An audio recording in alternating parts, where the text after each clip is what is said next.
Thanks for joining. We're about to kick off another live coding stream. This is number 13 in the series available on YouTube. So this is a baker's dozen at this point.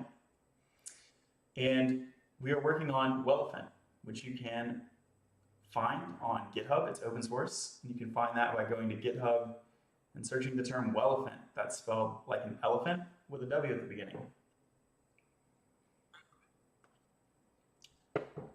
At the end of the last session, we were implementing random assignment, and it wasn't very good.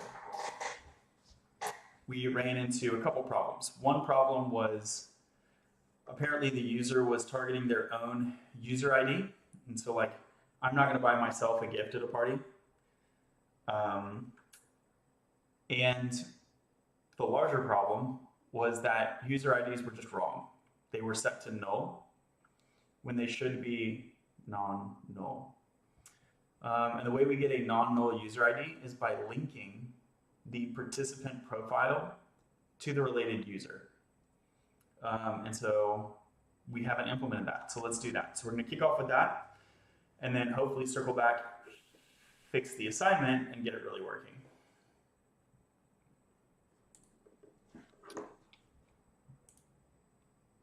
So here is the party details page. We can click, we can see the participants. Here's some participants, but I have not linked any of these participants to their email. Also, what I'm doing right now, when I say edit, I am accepting on their behalf. What I would like to do is they should confirm it themselves. And if this is checked, they need to have an email there.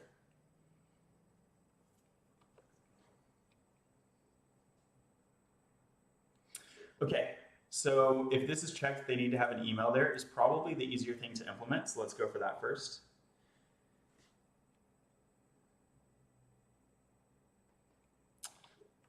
So that will be part of the update mutation and also the create mutation.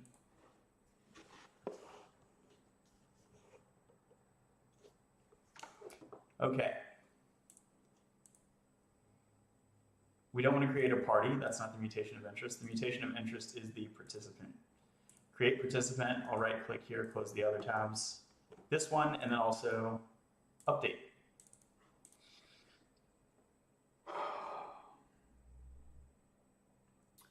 $265. Oh, we got 90-something people on the stream already. Go ahead and tap like. There's no side effects here, y'all. Okay, so we're piping in the update participant form data. In this case, we have an accepted condition. Before I update the model, so somewhere up here, I want to do some validation, basically. I want to see if I have their email. It's not if they're attending, it is if they are a gifter.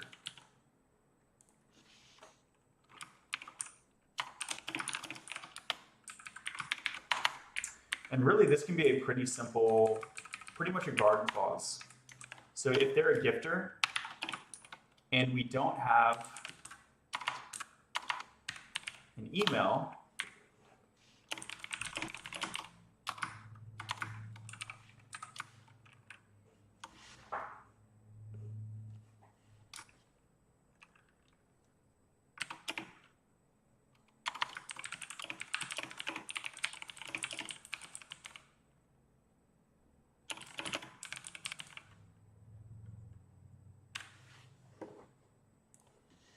let's see what the UI says. To buy a gift. Email must be provided to register as a gifter. That's actually not true. Anyone can buy you a gift. Well, I guess that's not what we're saying. We're saying to register as a gifter. So I think this is correct.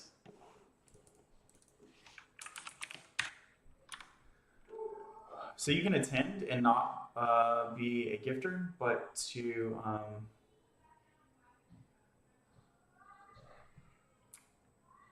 yeah. And then I also want to make a note. I guess this is not really clear. If you don't buy a gift, you may not be assigned a gift giver also.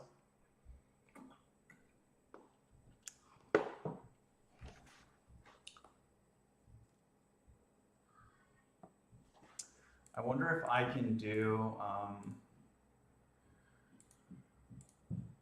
basically a conditional message here.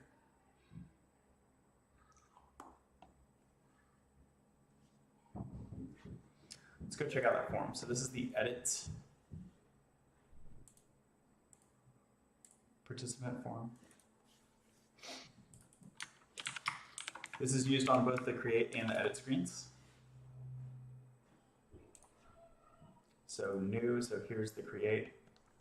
What I want to do here is know whether they are planning on being a gifter. So if this is true, if this is set to false actually,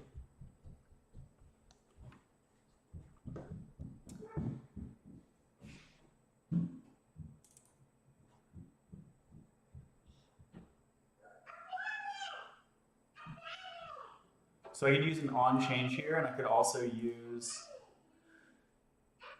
a use state in React. I could use that hook as well. Let's check if the form has an on change first of all.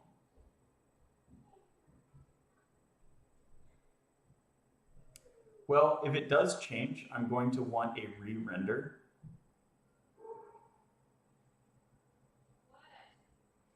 So I think I will want the used state, because used state is going to allow me to re-render the component conditional on state change.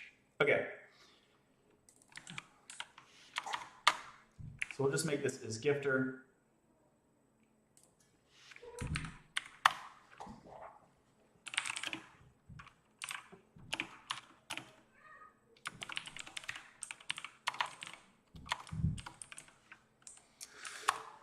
I like to use the React namespace. You don't really need to, but I like to do that. I think it just makes it really clear where it's coming from. And then we will default it to true. And you can see the type is inferred that it's a Boolean. What are you building? Welephant with a W. You can go to GitHub and search for Welephant. It's open source. Thanks for all the likes. We got a few hundred likes. Hey, by the way, if you go to YouTube or Twitch and search the same username, John Vandeveer, you can see the whole screen. How about use router? No need to use router in this case. It's actually not indicated in the router whether or not they are a gifter. And I actually don't want it to be in this case. I don't want it to be bound to the route. Okay, so set is gifter. Here we'll add an on change.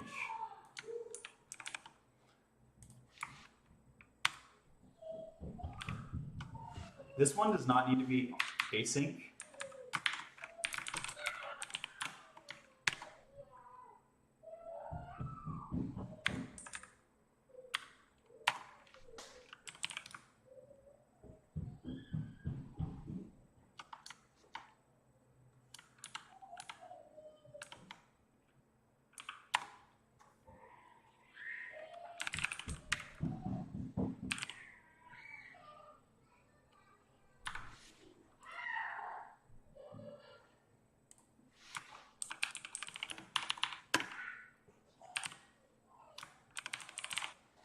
Basically, if they changed this value,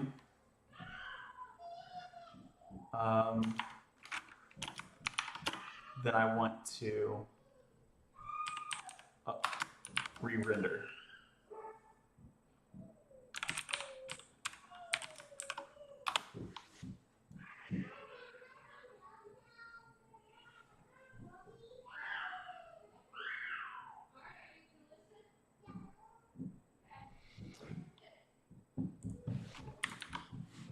So I think this is right, but it is complaining about the type. I'm going to any type it for now. I'm not going to keep it like this. What I want to do here is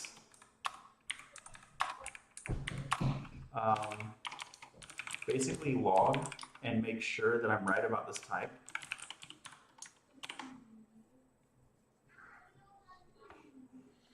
IDE, this is VS Code. Next.js, yeah, we're using Blitz, which includes Next.js.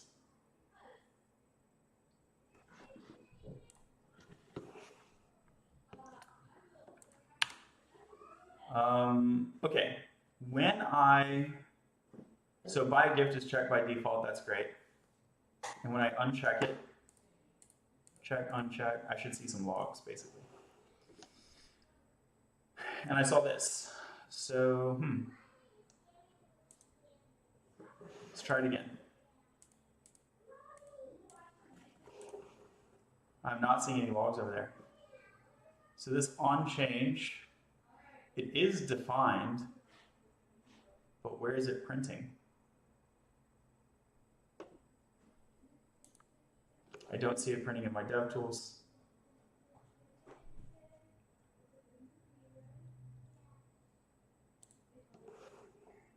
So this log is not showing up anywhere. So that's kind of a problem.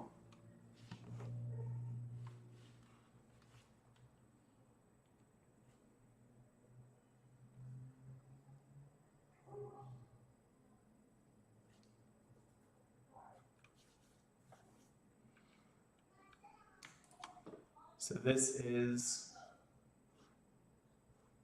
coming from hook form, React hook form, I think. So I'm going to check the documentation for that.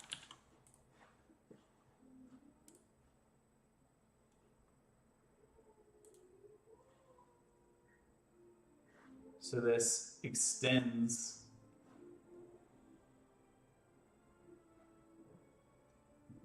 the form entity. Let's check this out. Here we have on submit. Do we have an on change? Yeah. So I think the issue is that we have not implemented on change here.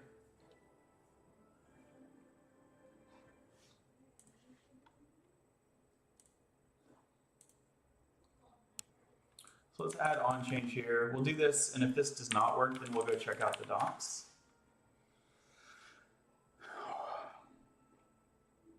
Let's write some TypeScript. I'm with it. Network engineer. Nope, software engineer. Hope that doesn't let you down too much.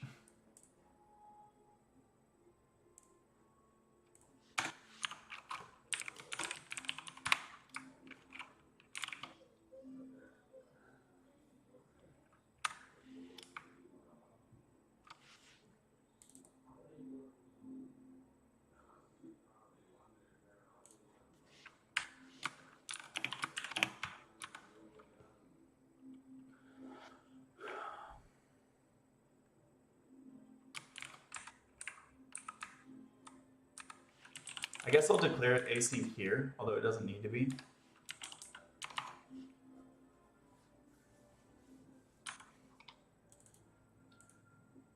Well, in this case,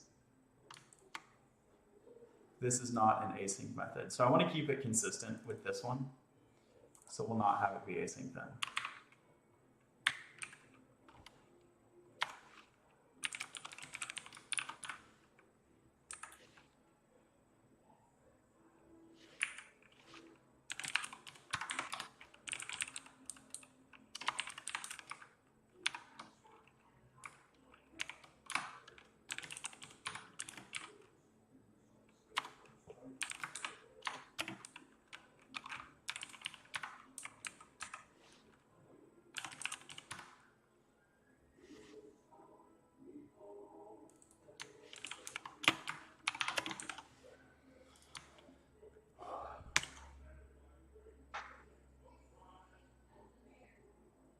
Soft SDE1 at AWS. Holla, what's up, what's up?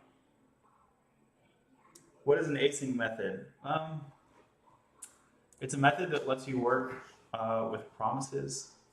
So it's a non-blocking method, so the processing thread can continue. before the operation is resolved. So over here, we can see that we have a synthetic base event in here. Maybe I can grab, so that's actually an event. I didn't realize that. So here we'll say event.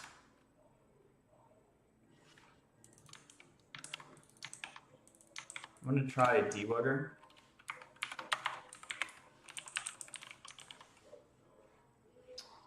It might just be event.values, but I'm not sure. So there's the debugger. So here is the event keyword, event.value of. I think this is not what I want, but let's see. Yep. Expand the events. We can get the event target. Okay, that could be useful. But I actually want the whole form. Yeah. So here's the event target on the input, and here's the current target on the form. So I think I want the current target. So here I want event.currentTarget.value. I want all the values under this, basically.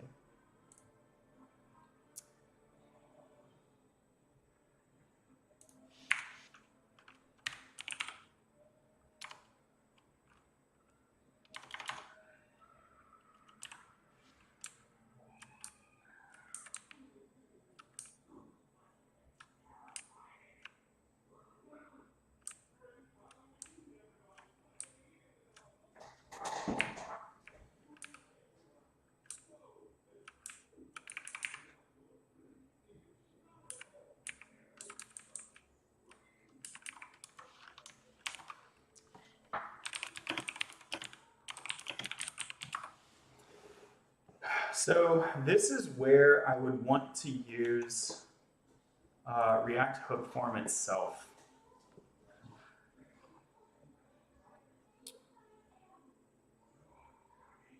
So I have use form props. I have use form. Oh, here's CTX. Okay.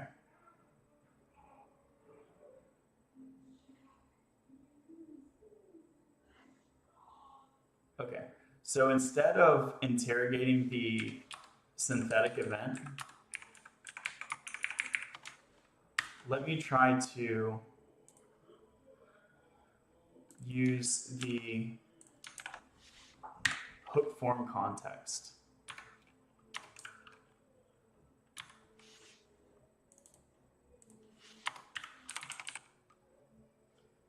So there's handle submit.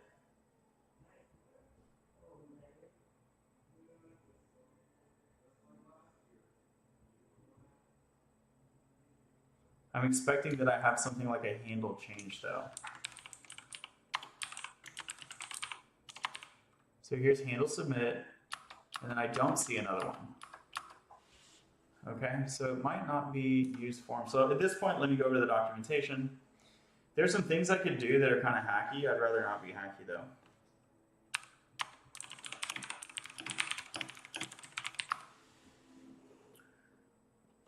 Looks like JS with React. Yeah, it's TypeScript. We're using React, including some higher order frameworks, including Next.js and Blitz.js. You can check out blitzjs.com. Hey, quick reminder, if you search my username on YouTube or Twitch, you can see the whole screen. Gotta love Stack Overflow. V7.16 has an on-change API. Let's check which version we have. So Control P, WELPACK to get to my package.json through fuzzy typing. Here I'm looking for React hook form. We have 7370, which is newer than this. So I should have the on-change. So here's register test. You have to move the on-change props after register. Okay, so they register. Oh, this is no longer correct. See this answer. So inside of register, I need to declare on-change basically. Okay, so let's look for register.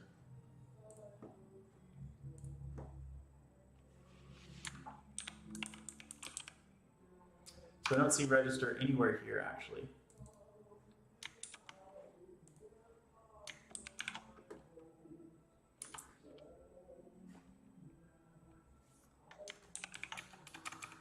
So this says it is in, so we're using the use form, and this says use form / register.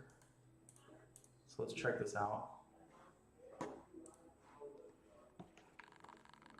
Look for a code example.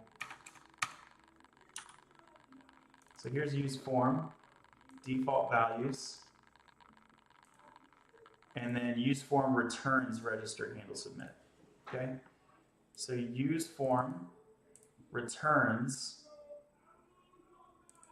register handle submit.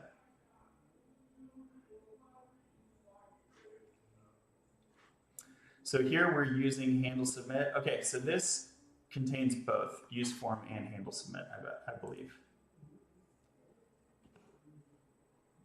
Okay, so register is going to be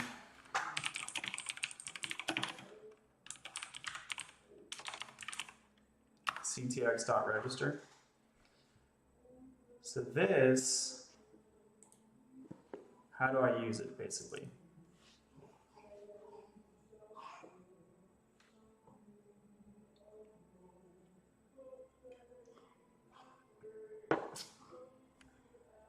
Oh, cool.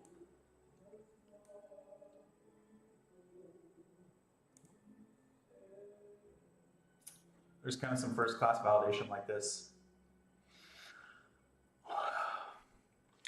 I'm trying to do an on change though. So they register first name.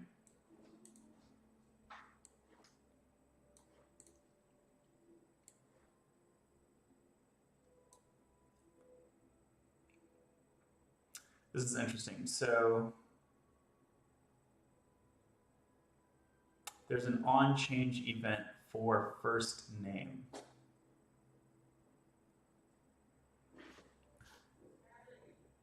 Okay.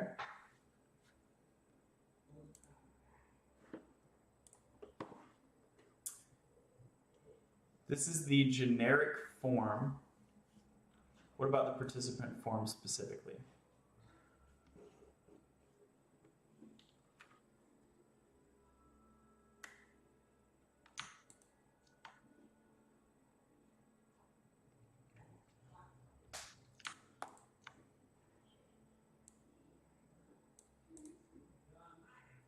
So this does not have the register method.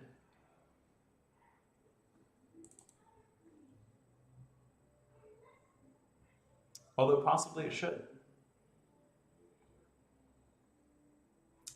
So form props, here's on submit. So it looks like we don't have any generic on change at the form level. It looks like we need to implement on change at the field level, which I can do, but I think it's less convenient.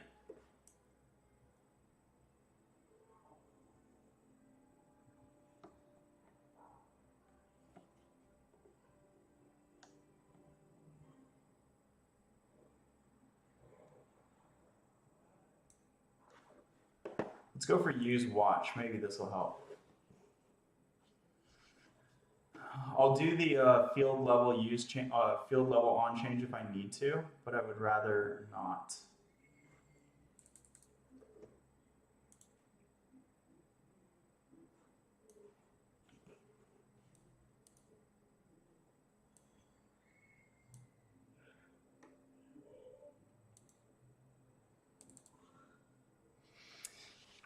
Okay, so this is getting first name, which is kind of what I want to do. I want to get the Boolean and then render some text based on that. So I think I want to do this. Let's try this way. Use watch.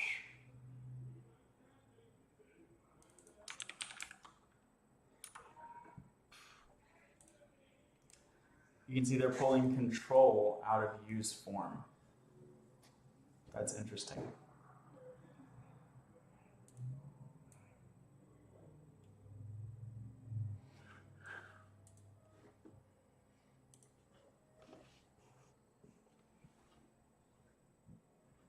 So does this have control on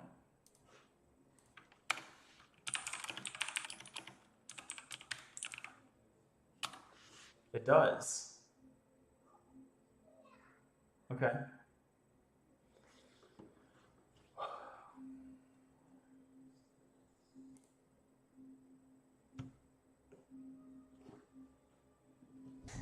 So I can get the control, and then what do I want to do with that control?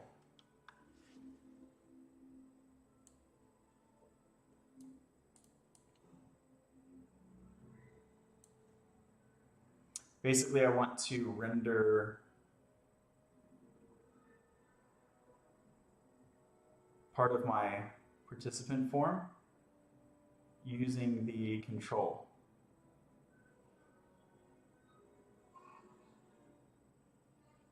So control needs to get passed up. So this would be a use case for a state prop. This is a use case for a state prop. Okay.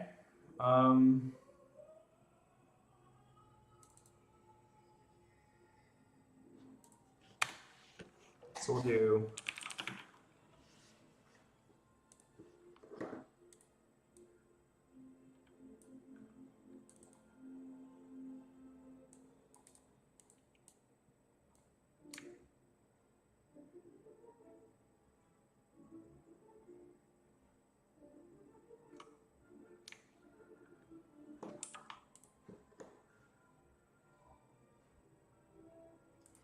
let's see, maybe I already have it.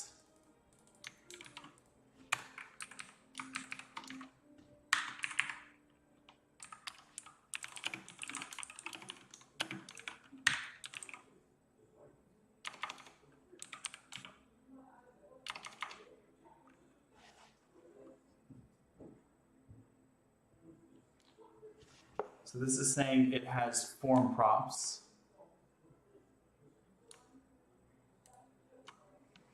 And again, here's form props.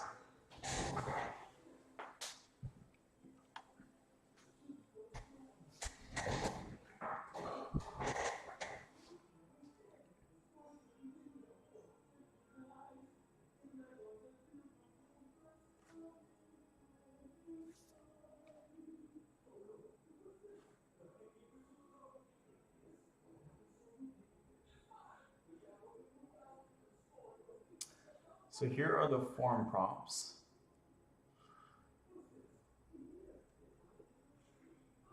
What I want is to return this CTX, basically.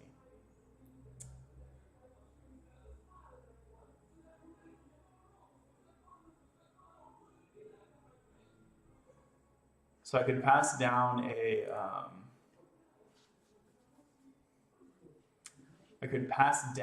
state prop.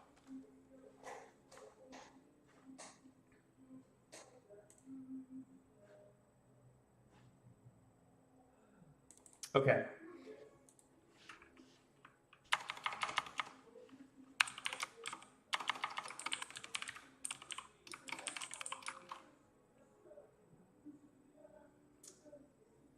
I might be able to use ref.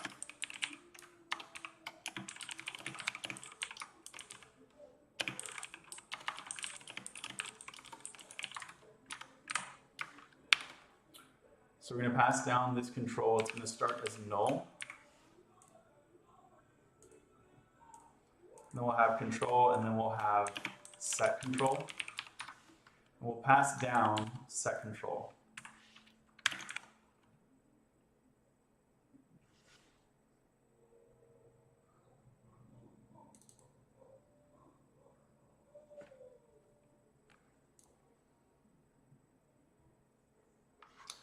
Left side of comma operator is unused and has no side effects. Okay.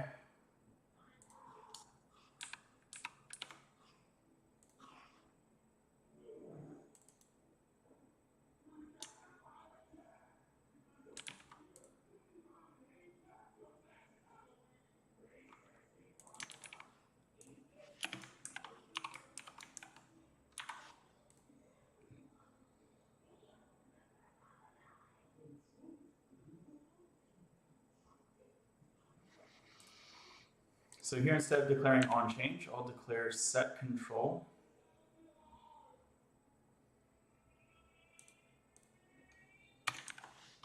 And this is a function.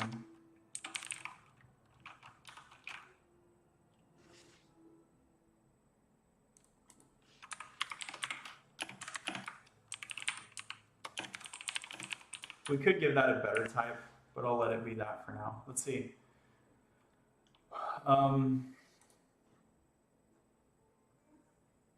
I guess it has a better type right here. So this is a React dispatch. Yeah, it's one of these.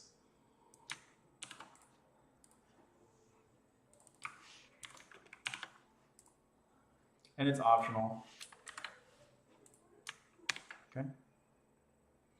So now we have set control.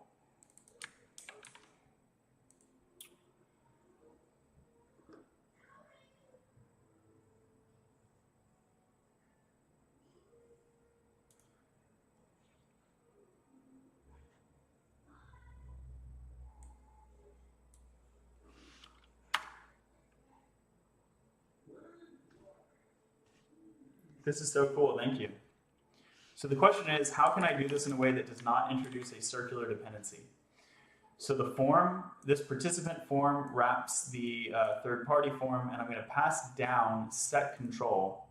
But I only want to execute set control if the control has changed. So I only need to do it if control is null, basically.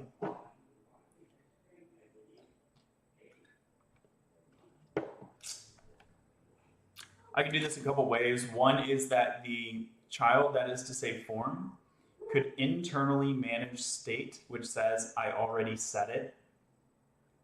I think that's not ideal. I think better is that I pass down both of these.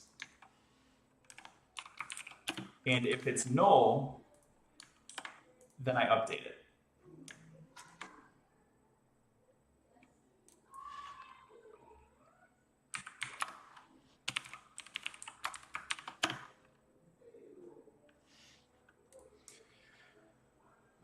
So what is this type?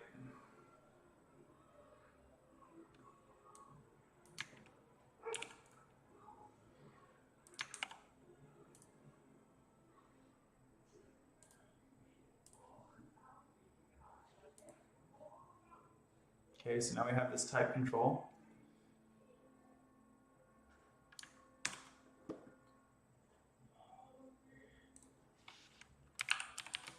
I don't want it to just be optional, I want it to be nullable. So it can be undefined or null, or a control. That's right. And then I only want to run this update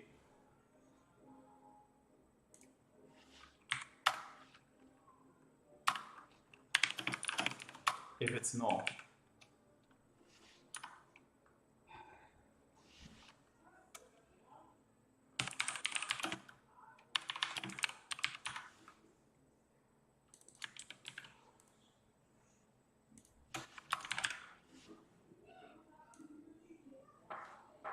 Yo, how do you get the minimum value of a column in a 2D array? Question for another time. You working right now? No, this is hobby stuff. What language is this? It's TypeScript. Thanks for all the follows, y'all. Shout out to Shane. Shout out to I Am Kid Frankie. Baby Blue Eyes. And a bunch more, y'all. Thanks for being here. If you search my name on YouTube or Twitch, I'm streaming to multiple platforms, and you will be able to see the full screen.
Okay, so I basically only want to test to make sure that I didn't introduce a circular dependency. Okay, so what I want to do, now I'm expecting that I have populated the control object. And what do I want to do with it? Let's double check the documentation. So here, now that I have the control object, I can basically pass it to another component, which will render conditionally. So what I want to do here is just add, and do I want it to be a child of the form? Not really. So I'm going to create this div which wraps all this, and then I'll create a paragraph that's technically out of scope of the form. And this is going to render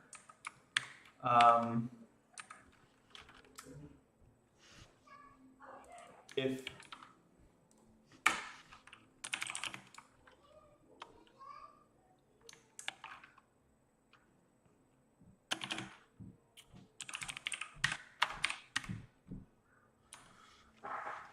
there could definitely be, yeah, now I'm seeing why it's probably easier just to do change detection specifically on the field instead of this control flow. But we've gone this far, so let's give it a shot.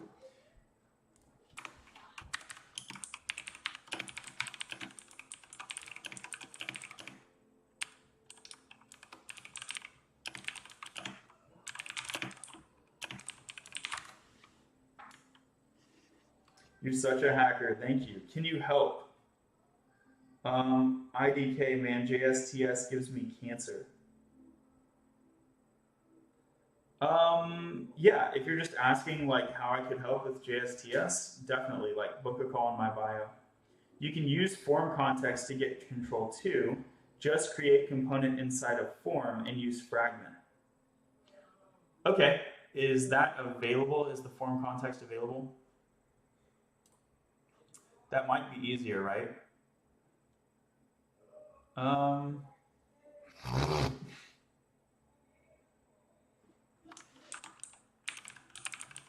I don't see the form context is available. So that could be a good idea. But like, I don't know that that's like any easier, but let me know, maybe it is. Python is better. Oh, have fun in the comments with that one. Okay, so here we have control. Control is possibly null. That's right. That's right.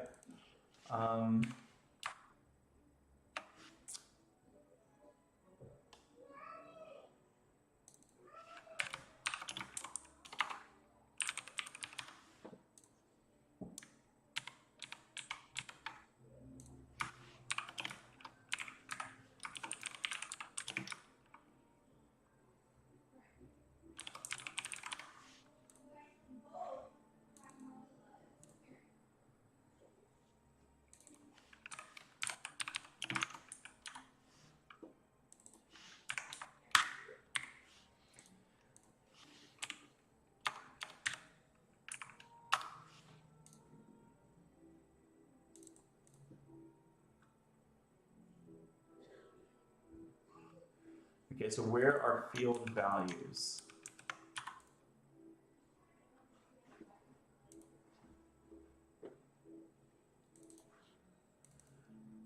Oh, so you have to watch the control. Got it.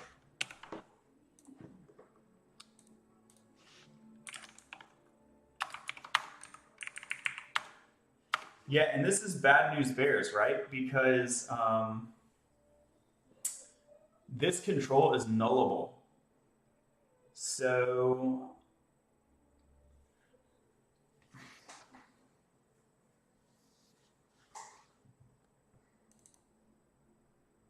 this is going to be reference breaking, basically.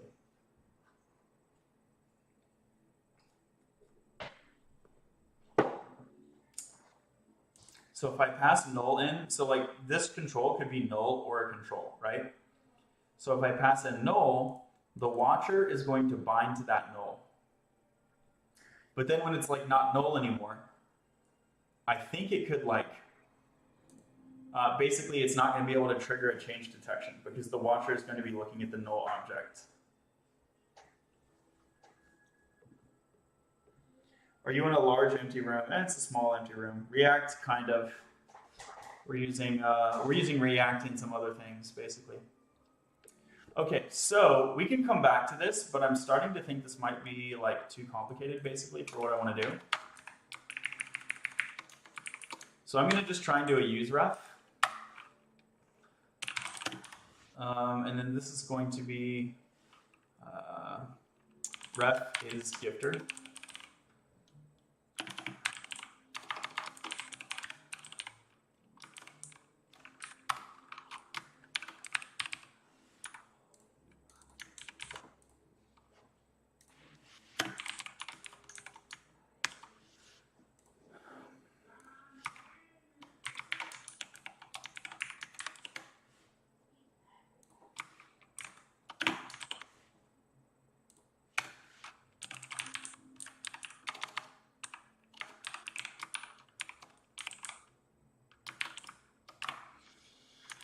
Okay, so let's log it.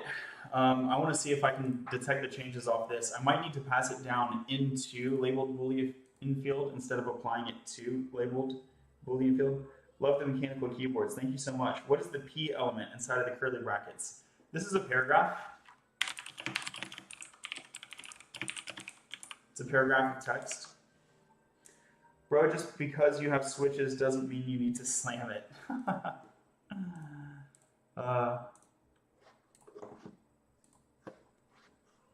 Okay. So over here, and this is the paragraph of text, by the way. That's what it renders on the web browser. Okay, so I refresh the page, and I'm checking and unchecking this. And notice when I click it, I do not get a log when I click it. However, I do get 2 earlier logs, but they're both null, right? So that indicates to me that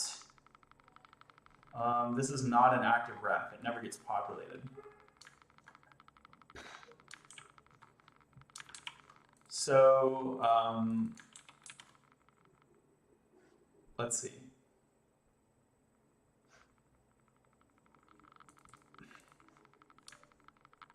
I'll go into here. I'll go into the component, and I will basically pass it down. So labeled Boolean props, and then here we're going to add a new one, which is ref.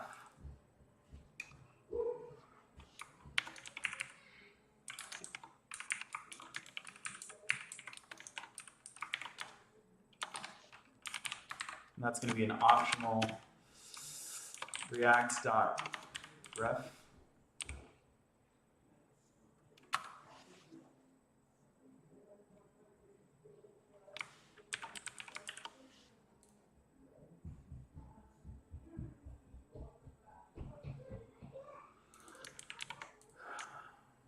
Okay.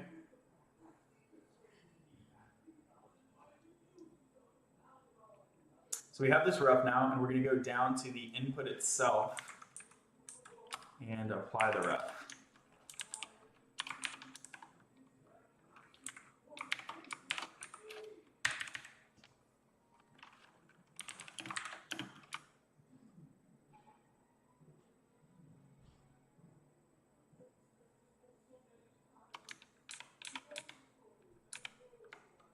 I think I can get away with that, because if ref is undefined, I think that's fine. Not sure the spread operator is needed. Yeah, I don't think it is. Good call. My screen is blurry for some reason, but are you passing props properly? I have no idea. Odin project better get me here. I'm not the biggest fan of Odin project. I hate to say that. Okay, let's refresh, clear state. And we're checking, So I'm not, well, I did get a ref, so that's good. I'm not seeing change detection, but that's not the job of useRef, right? So I'm not actually sure there's any problem at the moment. Okay, so we have the ref.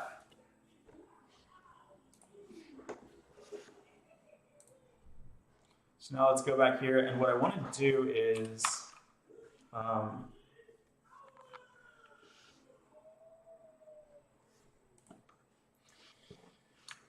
let's see, where did I put the default value of true? So I have the use state.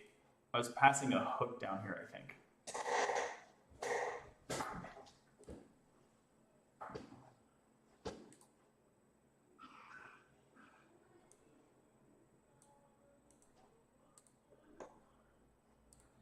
Oops, I closed that, my bad. Yeah, I wanted to do this on change thing. So what I have now is I have a ref on the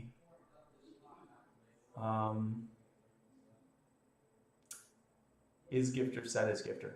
Yeah, so I do not need to do my use state here.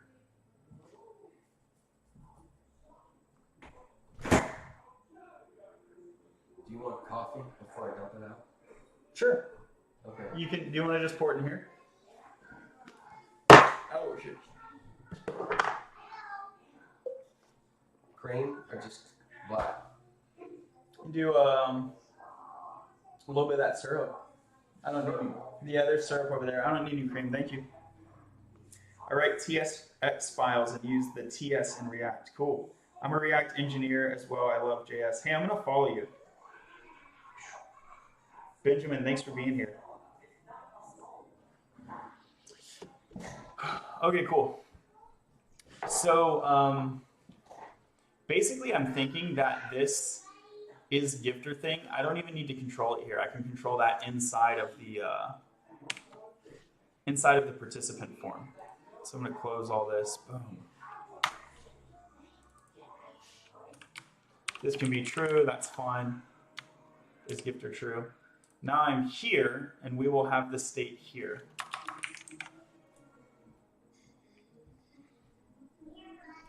So is gifter set is gifter. Dank Hashem.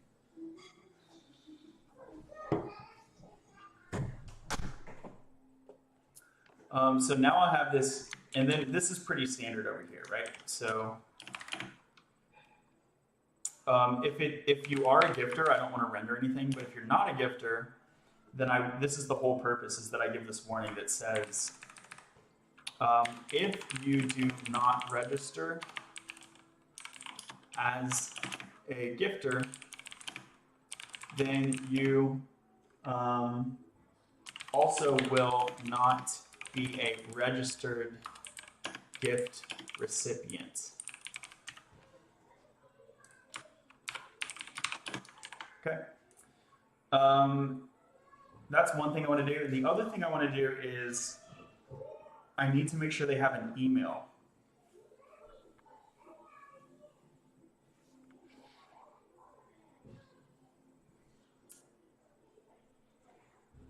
So if you are a gifter, if you are not a gifter. So I guess I want a paragraph in either case. They're just different paragraphs.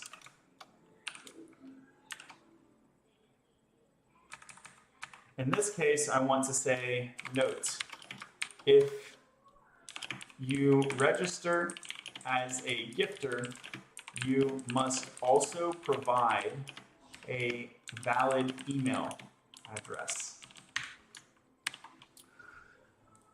I don't want to tell them this if they already gave me a valid email address. I feel like that would be confusing.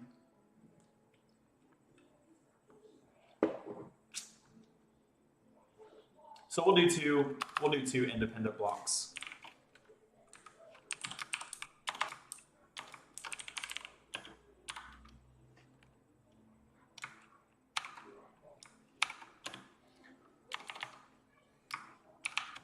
So if you are a gifter and has invalid email, if you are a gifter and you have invalid email, I'm going to do this differently. I'm going to say if show invalid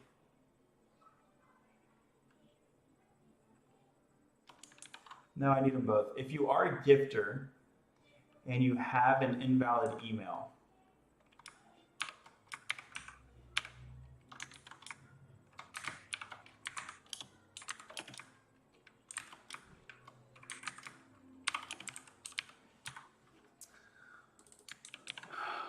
I'll stub this out as false.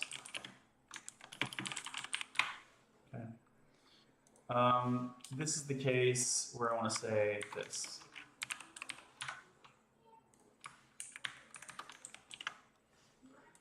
If you register as a gifter, you must also provide a valid email address.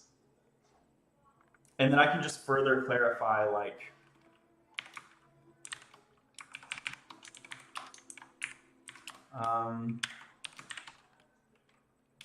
the email field does not,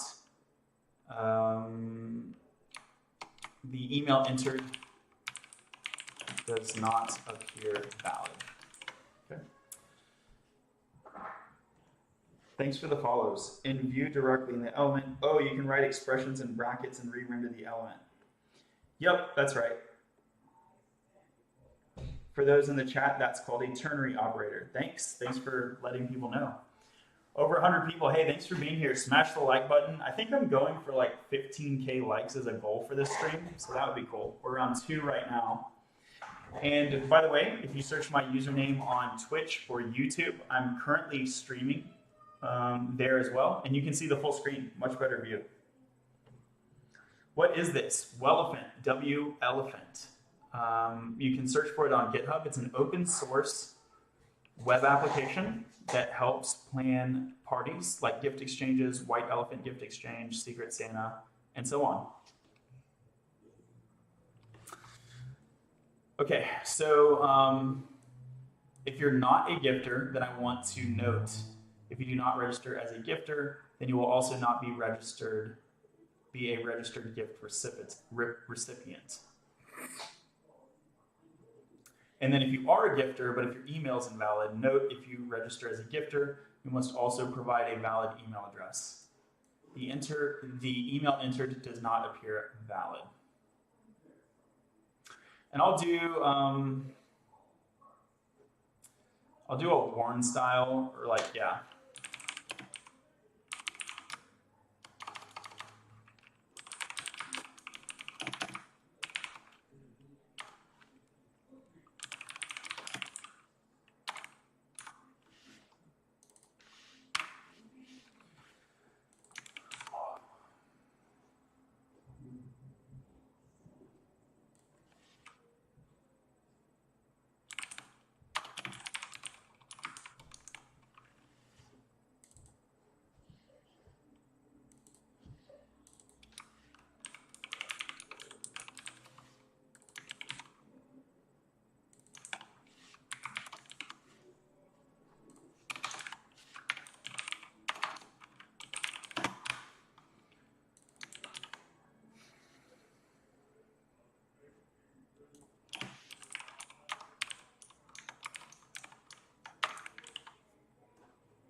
Is it JavaScript? Pretty much, it's TypeScript, but TypeScript is just JavaScript.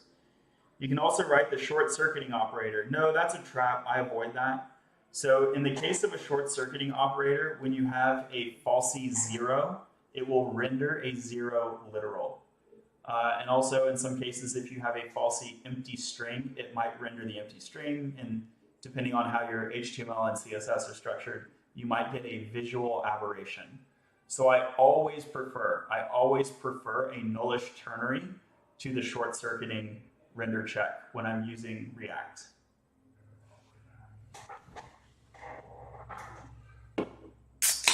That was a real pro tip. Even like real React developers don't know about that pro tip sometimes. So, does not appear valid is a bad message. Just say is not valid. All right, I'll change it. Thanks for the feedback. The reason that I was saying does not appear valid is I'm going to do a non-exhaustive validation. But I think that's fine. So whatever. Basically, I'm just going to check if there's an ampersand followed by a period.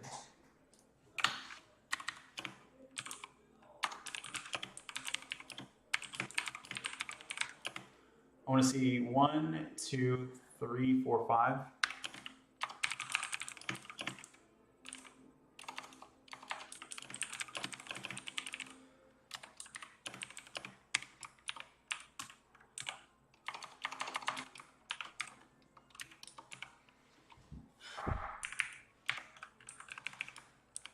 That's the only validation that I had in mind.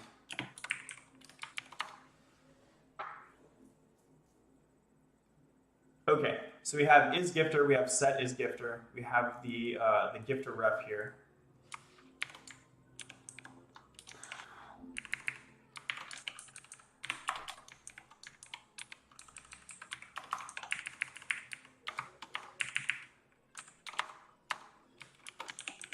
So we're going to do also a ref email. And then we will have email set, I'll just say email. We have types, so that's fine.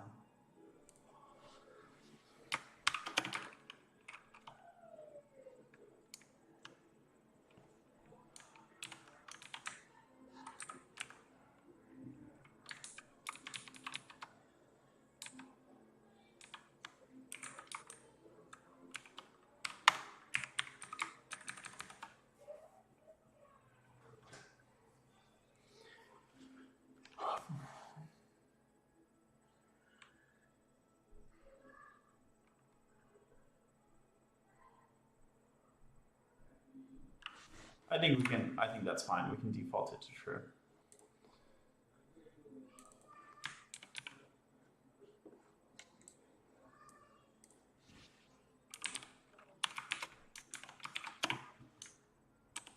I'm learning this in school right now. Cool. What programming language is this? TypeScript. If you like the video, double tap the screen, give it a like, and share it with someone who cares about tech and programming or anything like that. Okay, so now we have the ref email.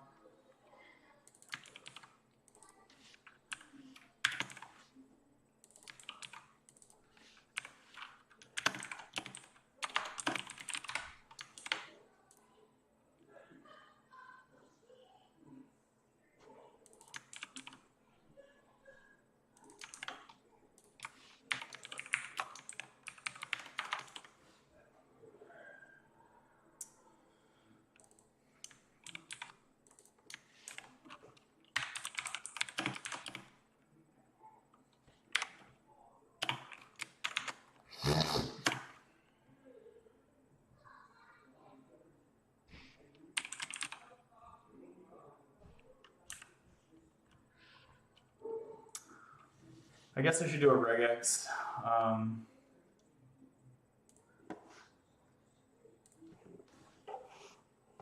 I guess a regex is better than it includes.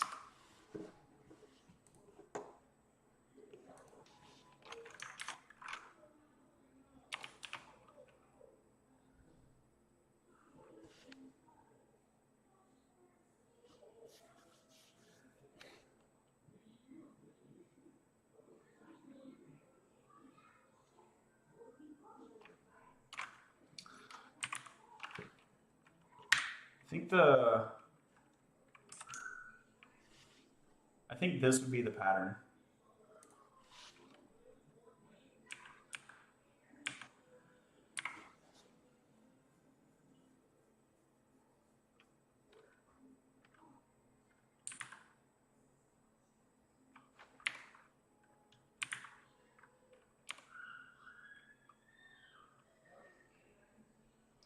So star is going to match 0 or 1. What I want to do is match 1 or more.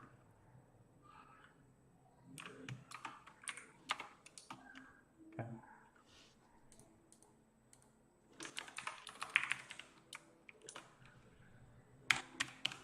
Yep.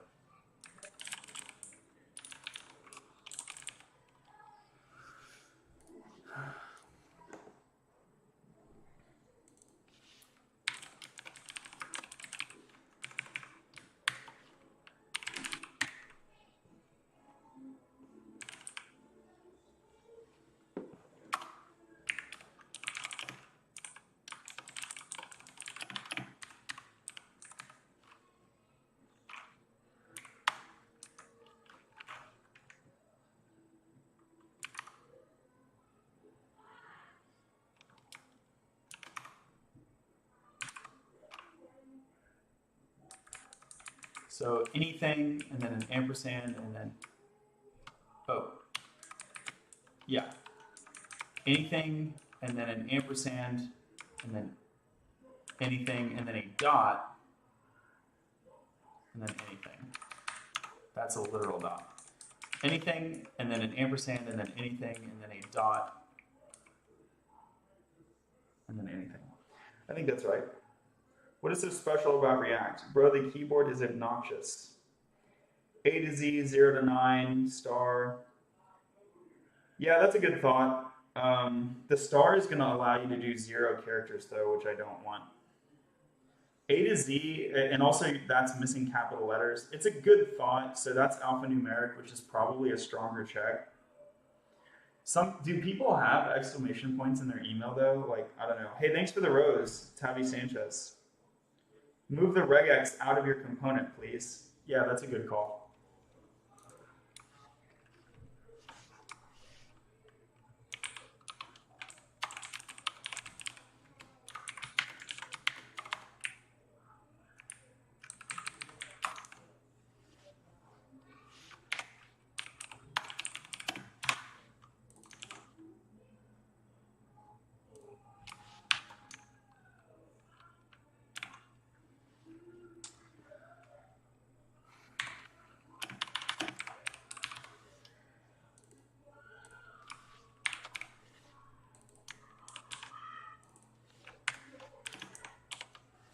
So I'm expecting on component load, this logs true by default.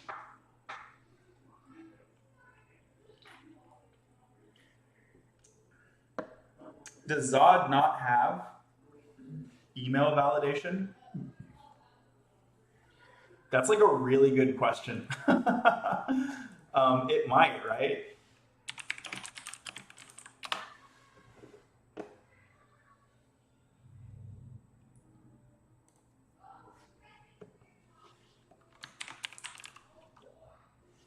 Look at that.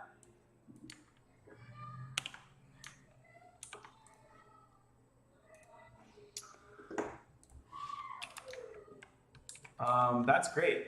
So let me go over to the mutation.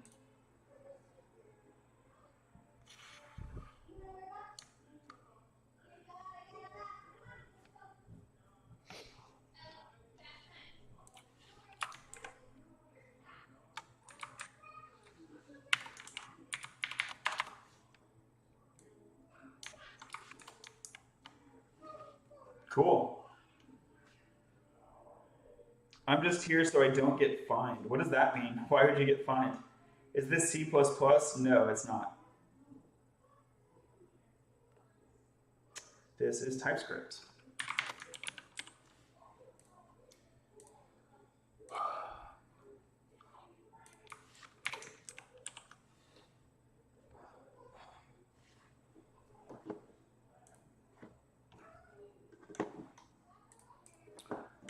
Cool, that was fun. I'm not sure that I need the global flag.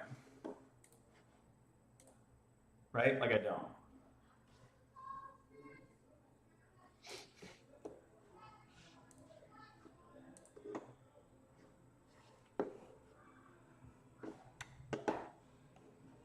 I could use the, yeah, I could use the I flag. Let's see.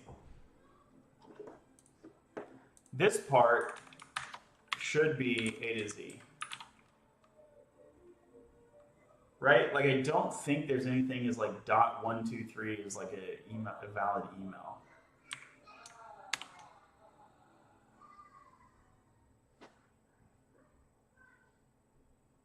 Cool.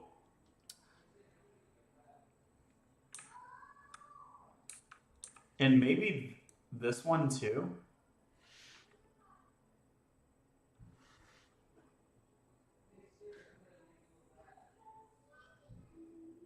You can use test instead of match. Is one better?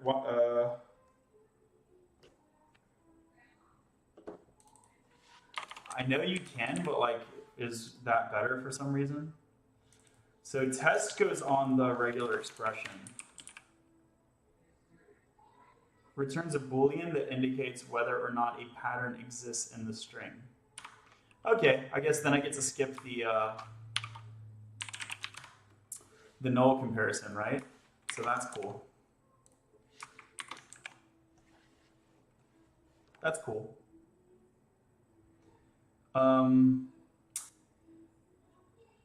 So in theory, that should be correct still.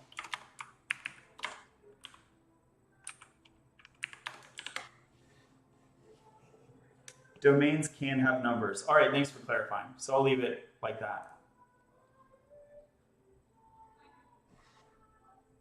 Are you self-taught? Yeah, originally I was, although I've been coding professionally for years at this point.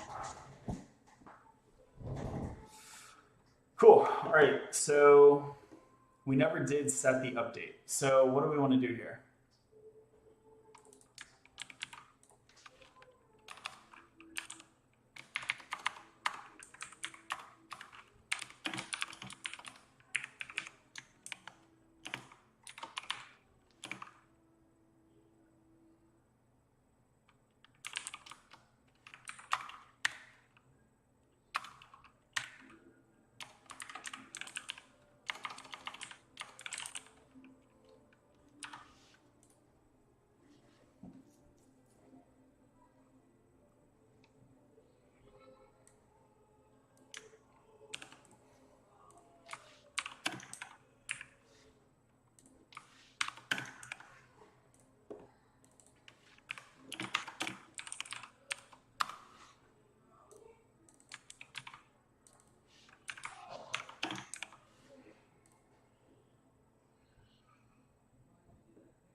So this should be false by default so that I don't do an extra render by Booleanish comparing when this is unset.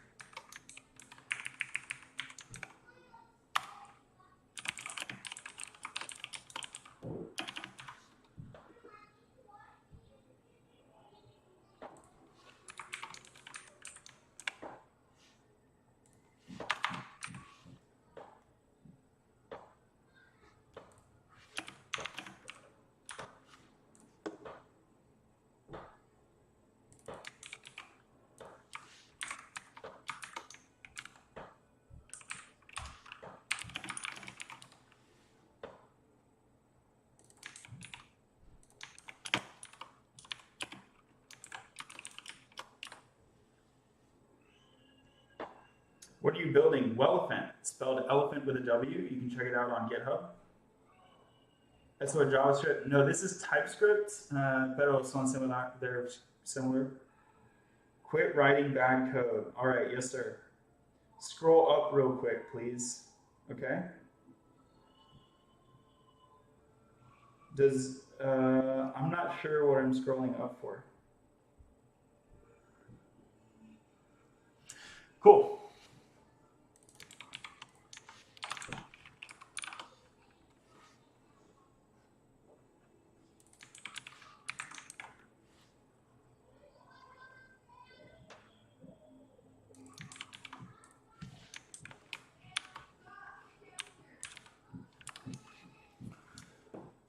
I guess I could consolidate these.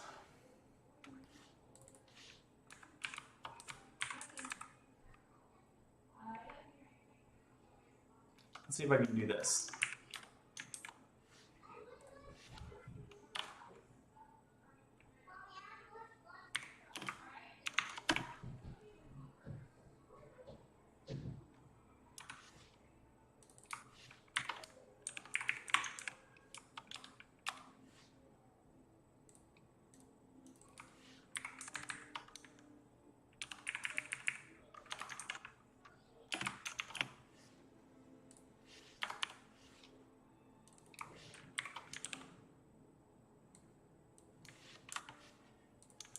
I don't know. Is that better code? Maybe that's better.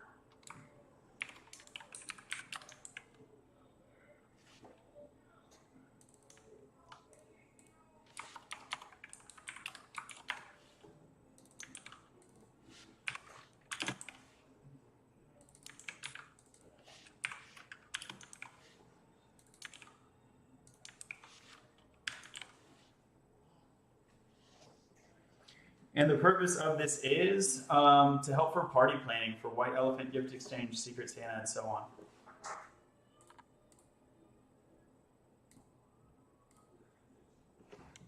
Has invalid email is not defined.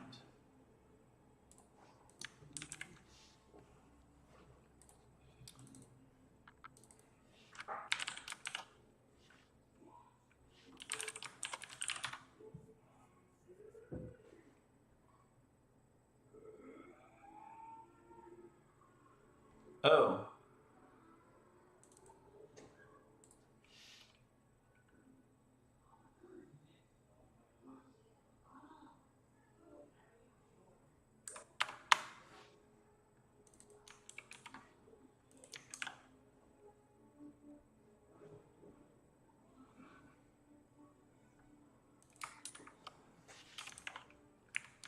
Cool.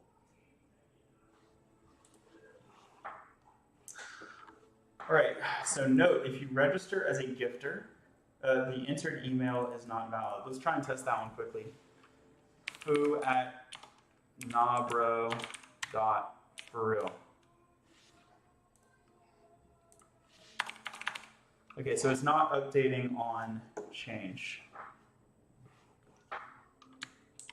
TypeScript React? Yeah, pretty much. Why React? Why not Angular? Because of Blitz.js. Check out blitzjs.com. You get so much stuff for free. You get the ORM, code generation, and more. Has invalid email is not defined. This has basically been updated. So let me clear this and refresh the page. That looks like it was like old info.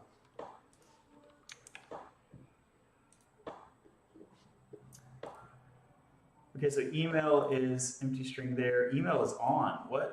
What's going on there? That's weird. Ref email is not there. Ref is gifter over here. That's good. Is gifter true, but that's not the case. Okay, so instead of value, I need to say checked.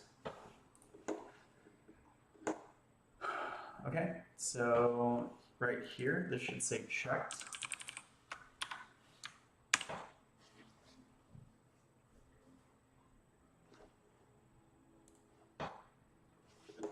So let's refresh the page. I took 2 Udemy classes for JavaScript, and now I watch this like I understand something. That's pretty funny. Hey, quick reminder, if you search my name on YouTube or Twitch, you can see the full screen. Probably going to be a much better viewing experience for you.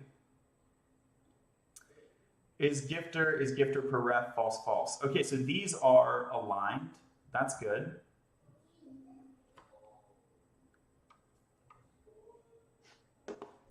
And then, yeah, the red thing there is like, I guess better maybe. What are you creating? It's Welephant, spelled like elephant with a W. You can go to GitHub, check it out, read the README. It's to help plan parties.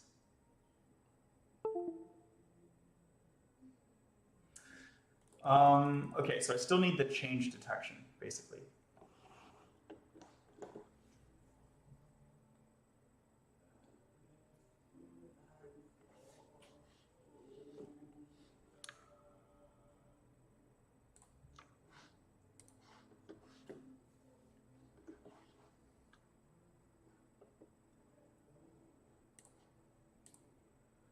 So let's go, here's the labeled Boolean field. The labeled Boolean field has the ref, but it doesn't have an on change. This is really, I think what we're learning here is that we should just apply an on change directly on the field. So, oh, here's where register is after all.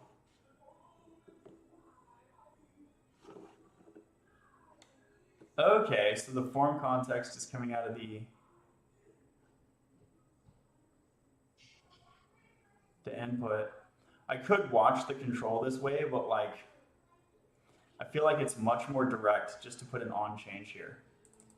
Putting ... props. It just applies the rest of the props. For real, bro. So I didn't even need to pass down ref, because ref.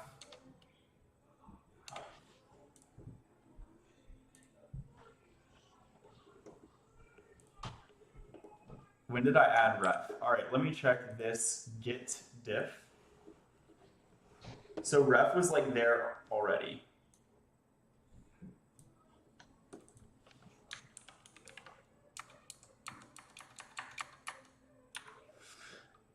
It was there already, but it wasn't being used, so I feel like I can delete that. And then here I'm going to comment this ref. Okay. So now I'm going to try to pass down on change, because it's just passing down the rest of props. So even though on change is not explicitly allowed here, but I think it's kind of allowed here.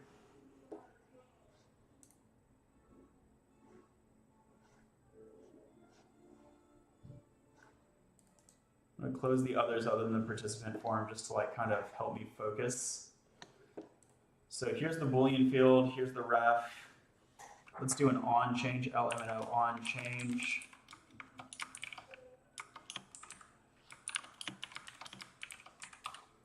And I'm just going to console.log Mountain Dew is the best. Okay, we're just going to console.log that. On change is part of register. I want to see if this works. If this works, it's pretty much direct. And if it doesn't work, we can do the register thing. Yeah. You see that? It's working.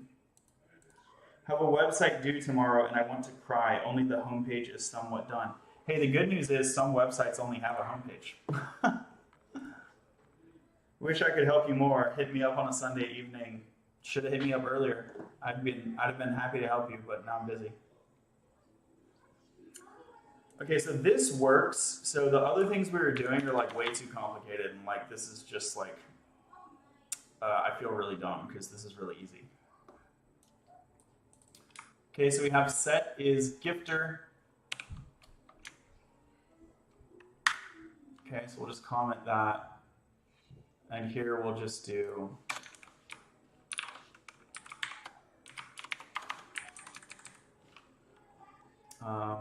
I don't know what's going to be here.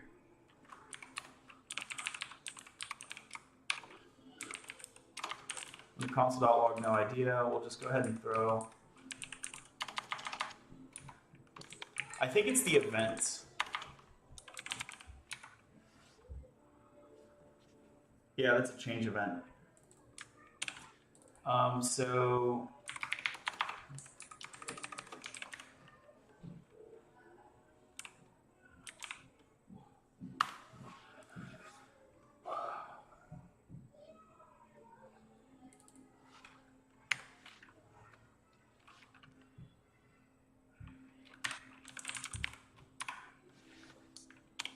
I think it's just like that. I will give up my wife for a day if you do my programming homework. I'm good, thanks though. I only just stumbled on your live. I also wish I found you sooner. Oh, thanks for being here. That kind of sucks. Sorry. Is it Node.js? Yes, this does use Node.js. Do you use Formic? No. We are using React Hook Form, not Formic. Formic will get the job done, but I don't really recommend it. It's been painful. It's been painful for me to use Formic. I much prefer React Hook Form. Oh, look at that. We're dynamic. I'm dynamic. I'm dynamic. I win at everything. If you've ever seen like the memes where it's like front-end developers on their way to make 200 or like $100 an hour, and they're like just like making a CSS red circle, that's how I feel right now. Do you ever do stuff in Python? I'm learning that. Yeah, I do. I write Python in my day job. I mainly write Python. So TypeScript, I pretty much just do all my hobby projects these days. Nice, dude. I code in ServiceNow, which is JavaScript based. Still learning though. Hey, ServiceNow is a great way to level up your career. I wouldn't want to like stay there long term. But in terms of like junior and even getting towards mid, it's a really great learning path, I think. And yeah, keep at it. What's this project for? It's for my mom. We're planning parties. Okay, so yeah. So I plan to buy, dude, this is such a simple solution. All right, well, I'm glad about this. So let me go clean up all this other garbage. All these like esoteric patterns we were like playing with.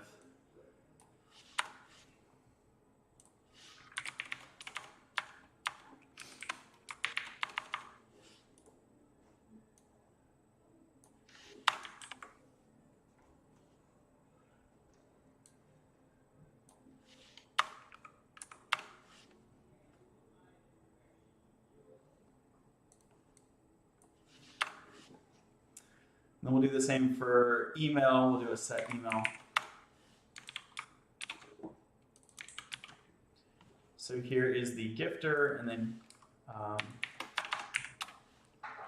on change here.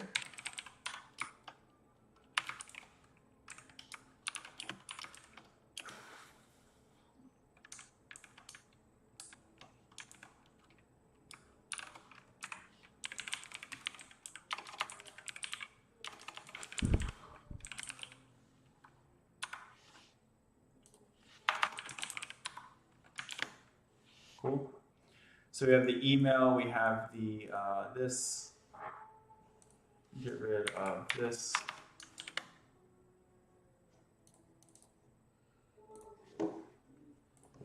Cool, so I'm over here and it's telling me, oh, let me refresh the page. You're using React, pretty much yes. Have you ever wrote unit tests using Python/Selenium? So Selenium, you don't write unit tests in Selenium. You write automated like functional tests and end-to-end testing, which I have done, and the experience was awful. I vastly prefer like Puppeteer or Cypress and Node World, and then also what was the Microsoft one? Playwright. Playwright is hot right now, including in Python World. Those are some of the ones I like. And then for unit tests, yeah, I mean, you have unit tests built into Python, and you also have, what, PyTest? Those are great for unit testing in Python. Do you use React Bootstrap, bro? Not really. I mean, years ago I did, but there's so many better options now. My go-to is Material, although you can look on the screen and it's not styled, so I'm not using Material right now. But Material is kind of my go-to. Who wants to collaborate and make an auto service car website? Probably not. I mean, if I just run out of shit to do, maybe. But if you want to increase my motivation, throw me a check, dog. How well versed are you in TypeScript, 1 to 10? I'll give it a 9. What's better for future jobs, Python or Node.js? No comment. I'll say they're equal. I think you're going to get a job either way. The question is which one's easier for you to learn. Thoughts on Spring Boot? I think it's pretty good. Like, it's fast. I don't know. I'm not really a fan of it, but I haven't really used it that much. And frankly, when I did use it, it was great. So I don't really know what there is to complain about other than just general Java complaints. Hey, can you show how to put up API and fetch with Express and React? I get too many requests, yo. Create a backlog of requests for me or something. When I get around to it, I would. But, I mean, you can just Google that. There's plenty of people doing that, right? I'm interested in API testing. What is good to use? Postman? Do you have any tools from API? Yeah, there's Postman, as you already mentioned. You can also do API testing using server-to-server communication. So you can do like a Express server. You can use Artillery in Node World. NPM Artillery is sick. that gets into like performance and load testing in addition to just API testing. Kind of depends on what you're going for though. If you just want to test contracts, you still could use artillery. It might be overkill though. Good questions, y'all. Keep them coming. Okay, so we're checking this, and now it says the email entered is not valid. So let's say a@b.c, and now it's all clean. And if you do not register as a gift, okay, I'm loving this. This looks good. This looks good.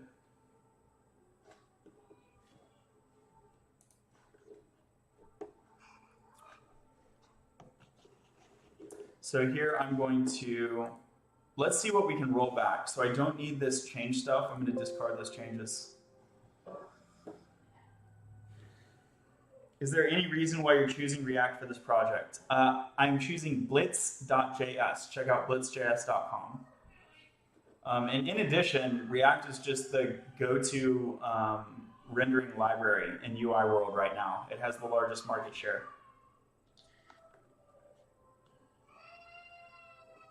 How do you integrate a front-end framework with a back-end framework of both use separate consoles? Well, you don't have to use separate consoles. There is ways to do that with a single console.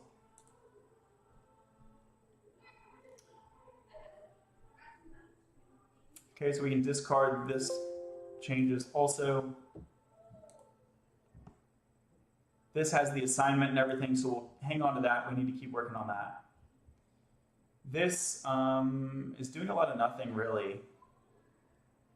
It's basically a formatting change. We can go ahead and commit it, though. That's fine. Participant form. This has the goodness that we just added.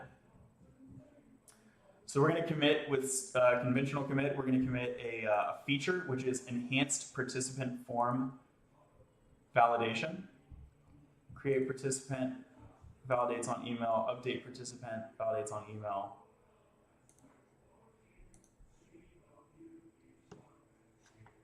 Assign gifters, mutation. So this we will hold on to for the next commit. And then next here, this can be dropped. Oh, well, we want to hang on to the getting rid of the console.log. That's good. But I don't need this.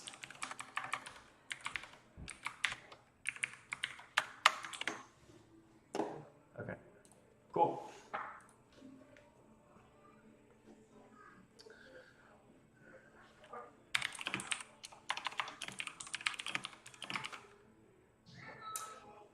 If you search my username on YouTube or Twitch, you can also check my TikTok bio and tap the YouTube or Twitch links. That's even easier. And you can see me streaming the full screen.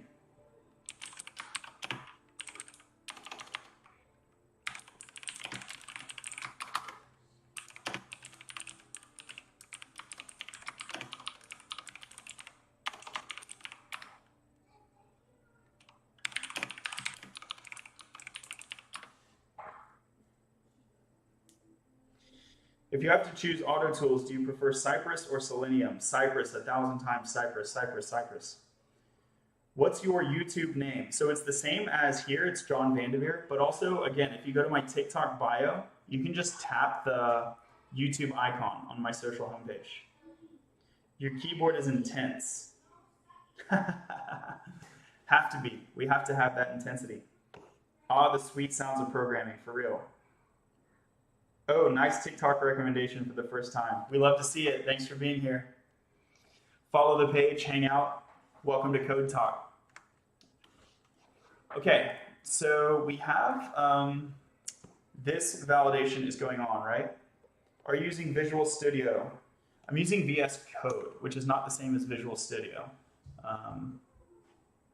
Yeah, they're not the same, basically. What are you building? I'm new here. We are building Welephant, spelled like elephant with a W. You can go to GitHub and search it. It's an open source web application that helps people plan parties. So it's like an event and party planning tool for gift exchanges.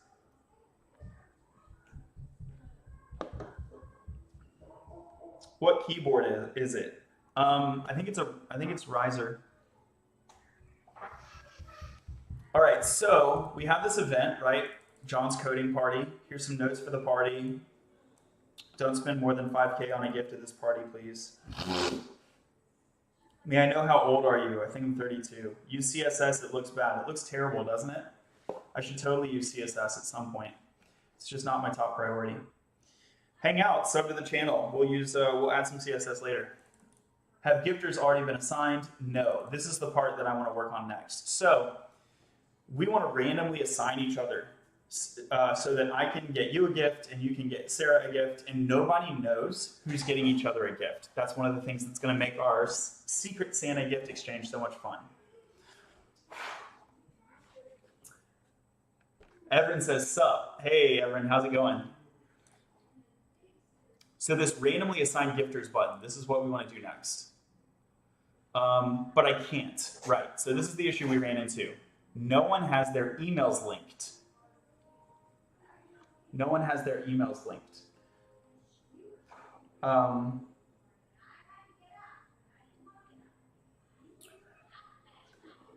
going to use a loophole. I think this will work. So I'm going to say, don't allow participants. You know what? Actually, I'm not even sure I want to do this. Don't allow participants with duplicate email. But wait, maybe I should.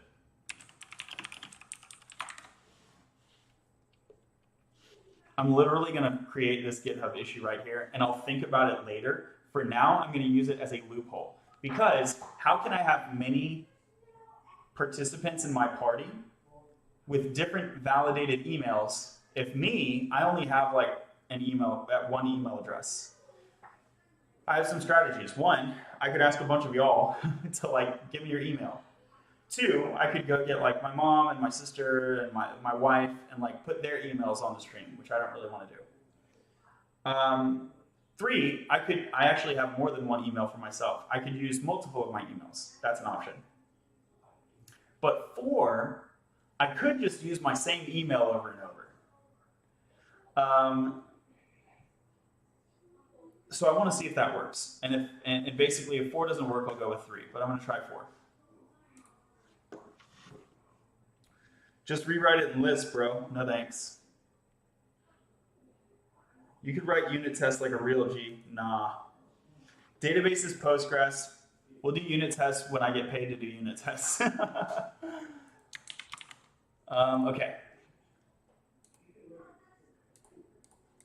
I'm going to control P. I'm going to WELASSIGN, down, up, enter.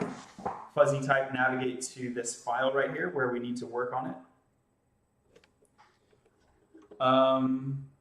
So this is the scramble method.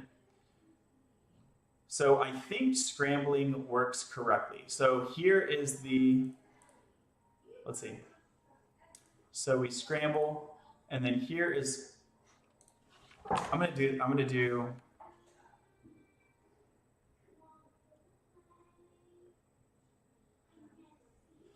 some pseudocode.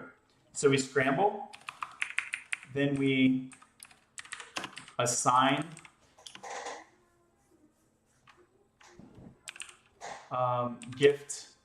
gifters, and then we update DB, and then we return party, and we return party. Okay, so now I'm like skipping all that stuff down there, and that's on purpose because I think I'm going to end up deleting all that.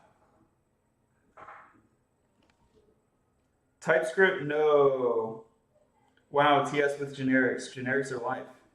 Do you think it works correctly? Add a unit test, bro. I'm not writing unit tests right now. I need to get, no, I'm not into writing the unit test before you write the implementation. I'm into writing the implementation and then adding tests to lock it in. And that second thing, at least if I'm not in a commercial setting, it's pretty low value. In a commercial setting, it's super high value. Okay. So we scramble the participants. What I want to do right here is basically verify that the scramble is working. So here I'll get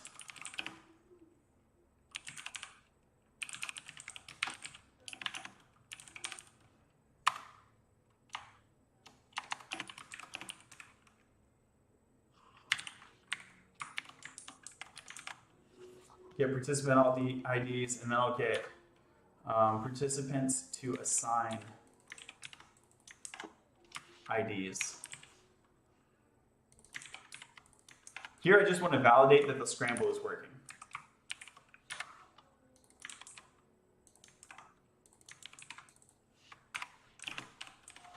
Okay. Install Jest. Jest is already installed. Verify the scramble is working. Literally what a unit test does, dude. Trust me, take 20 seconds. No, that's not what a unit test does. And this is going to take less time. This is called a functional validation. Depending on your unit test, your stubs and stuff might wreck your functional validation. All right, so here we can see the IDs 2, 3, 4 and the participants to assign IDs 3, 2, 4. Have you ever with Postgres, I'm using Postgres right now, call your scramble method without multiple inputs?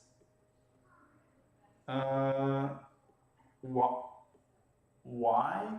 It's working fine right now.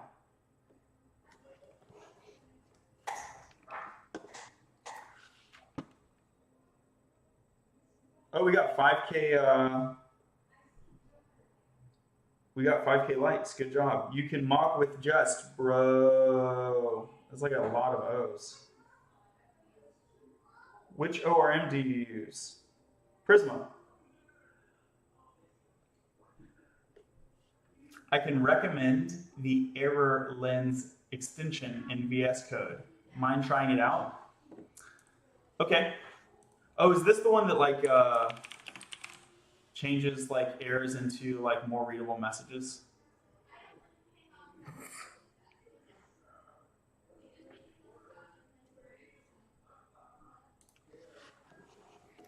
Pretty highly rated. That seems good. So basically it makes them pop more. Looks good to me. Cool.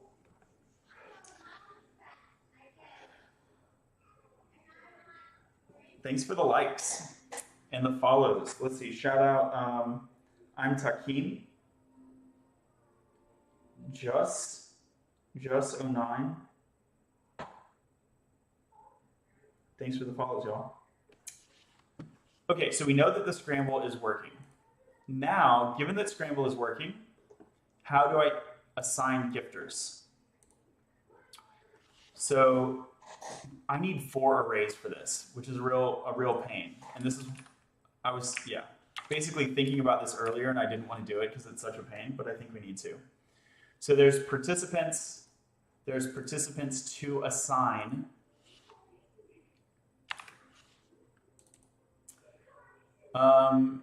And I think that could be a confusing name.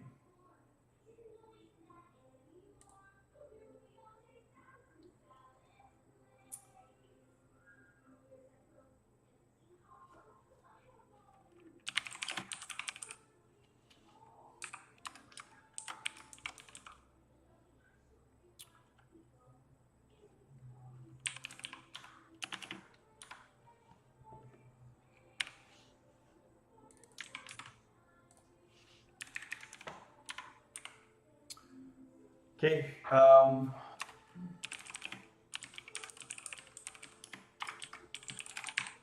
so then we can do assigned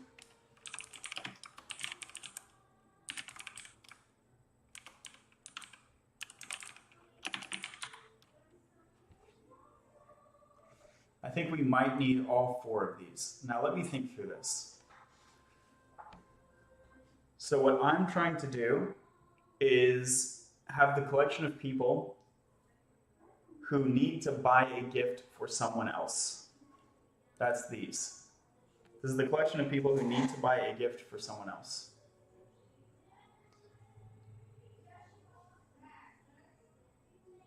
Who are they giving a gift to?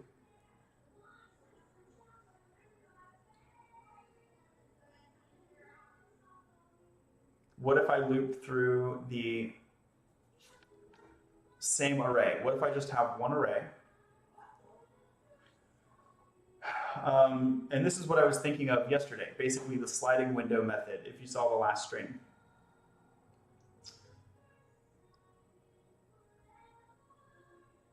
And the problem was that we were getting duplicate ID errors.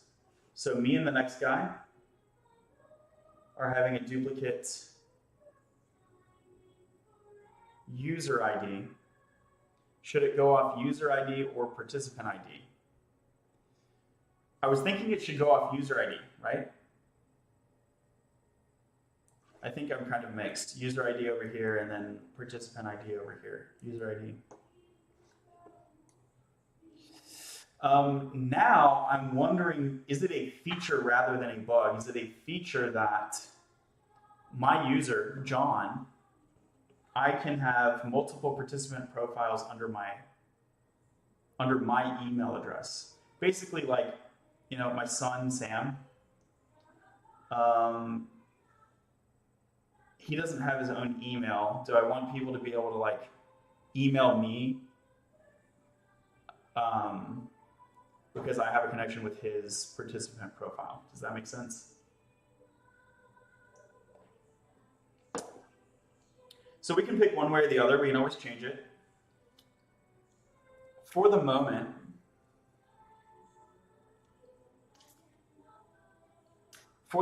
let's say that is fine. So that we go by the participant ID, not by the user ID. Okay. So now I have these multiple participant IDs. And I have scrambled them. I have 3, 2, 4, for example.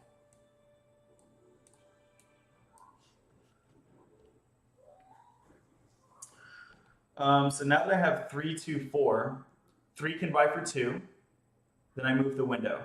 Then 2 can buy for 4, then I move the window, and I wrap around because I've gone out of bounds, and 4 can buy for 3. Is there an issue here? In this case, I don't see an issue. So that's the odd case. What if there were 4 participants? So say we have comma 5, 3, 2, 4, 5. 3 for 2, 2 for 4, 4 for 5, 5 for 3.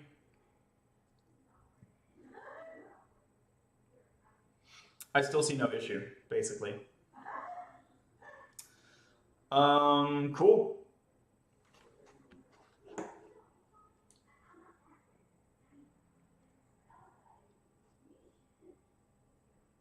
So yeah, maybe I can get away with just one.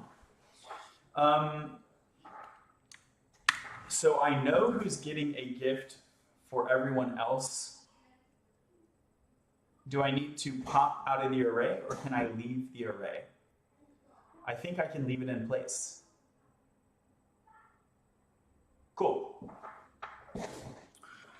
Looks good to me. So let me comment these.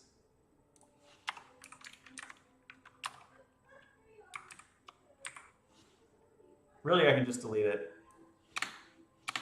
And here I want to assign gifters. Now, can I assign the gifters and update the DB in one loop, or do I need to do this in 2 loops?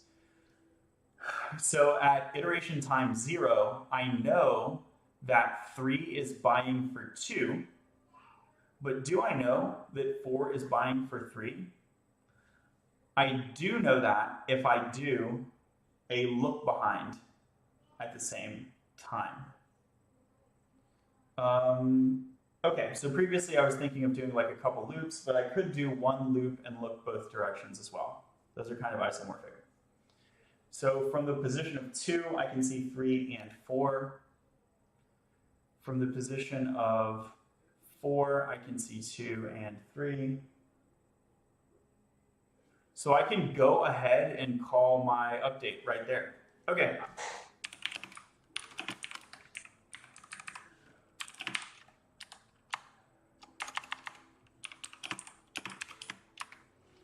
So we have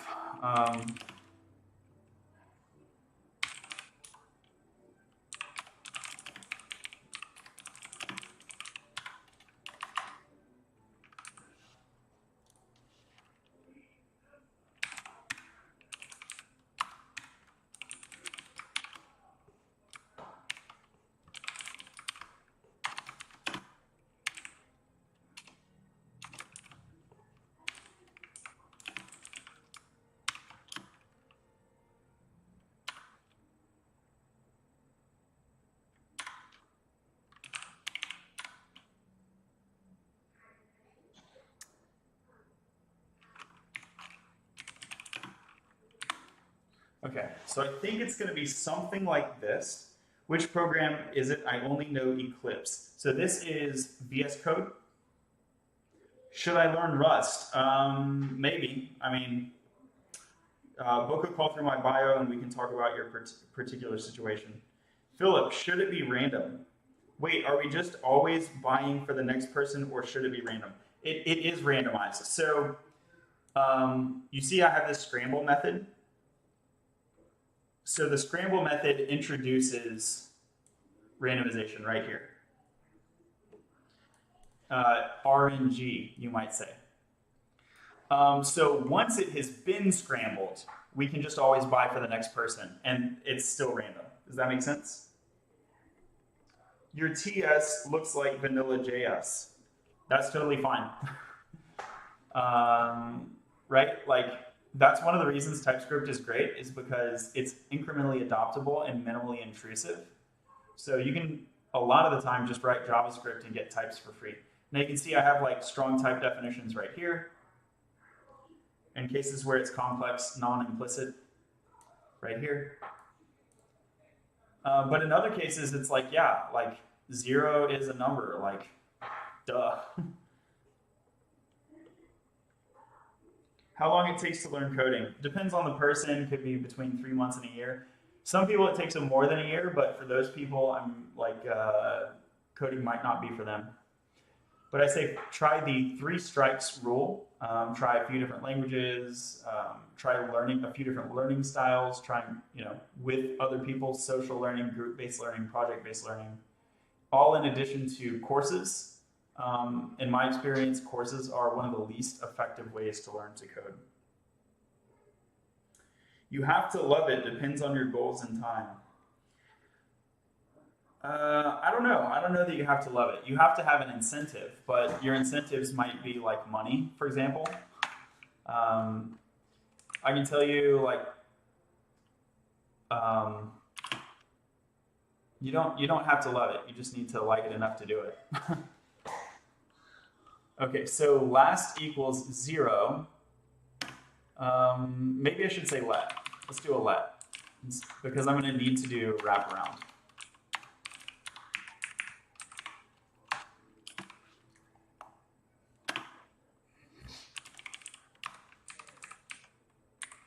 So I'm going to start with cur.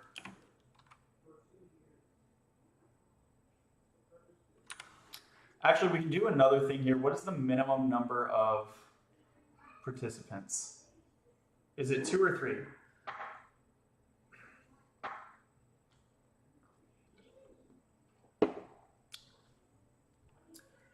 I mean, you might say 2, but if the point of this is to assign anonymous gifters, you can't do that with 2 people. Really, it's a minimum of 3, right?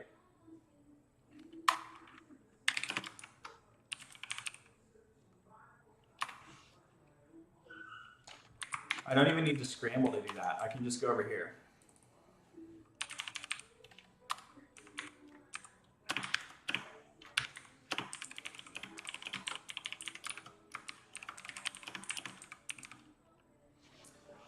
Unable to anonymously assign gift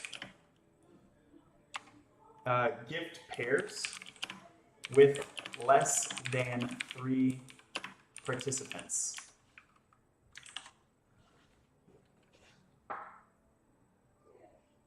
Does that make sense?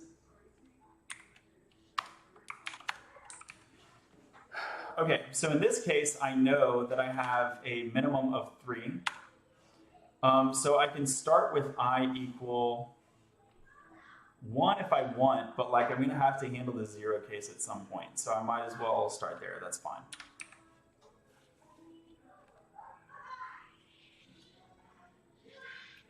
Best places to learn how to code. I recommend Codecademy, the front end path specifically. You can also book a call with me through my bio.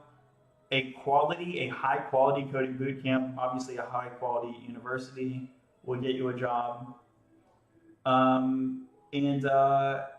Also free code camp is like, okay, if you have $0 to spend, it's probably the best free option.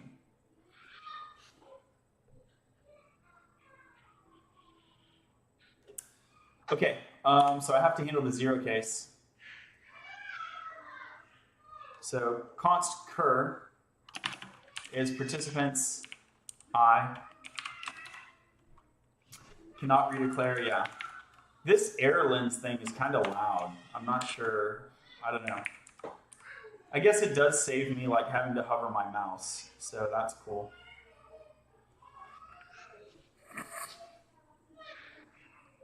Okay, so we have const and I don't have to handle the undefined case because we know that, no, see, it still thinks participant or undefined. It will never be undefined because participants.length is larger than that, but it's going to make me handle the undefined case even though I really don't need to. That annoys me.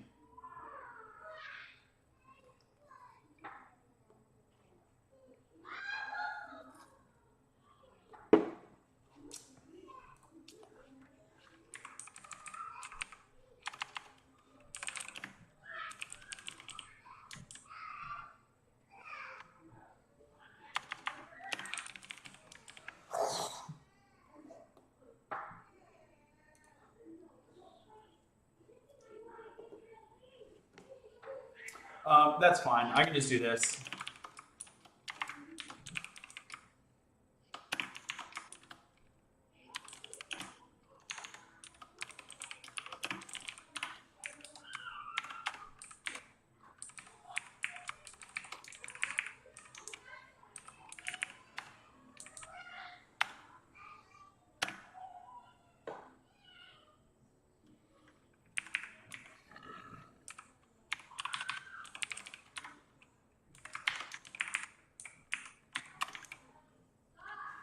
I'm going to call it prev instead of last because last could mean like the last in the array, and that's kind of confusing.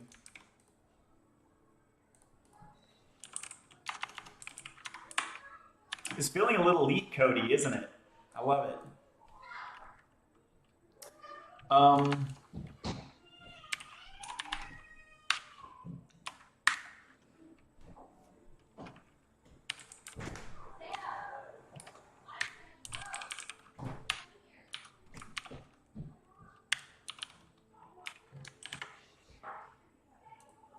Where's my formatting at?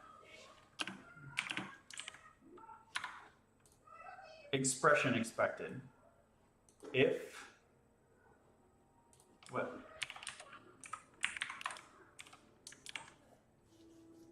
What does it mean? Oh, okay. I got it.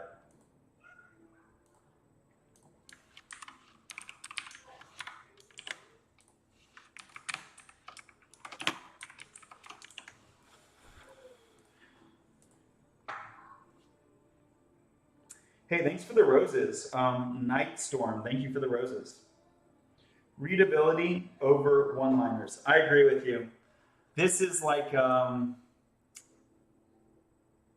also think the lines are too long, but these are like the formatting settings that are built into Blitz. I could go change them, I just don't care that much. This, yeah, we can pull that out. So that works. Does it make it much more readable? Let me know your opinion. I don't know, maybe. But I agree with the principle for sure. The pipe, what about the pipe? I don't get it.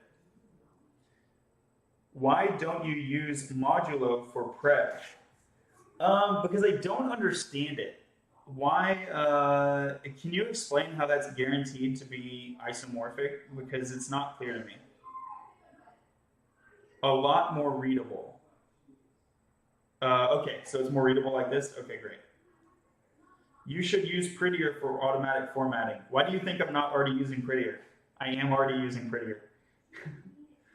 Modulo will wrap just like your statement. So modulo will wrap. What I'm worried about is not the edge case. What I'm worried about is the main case.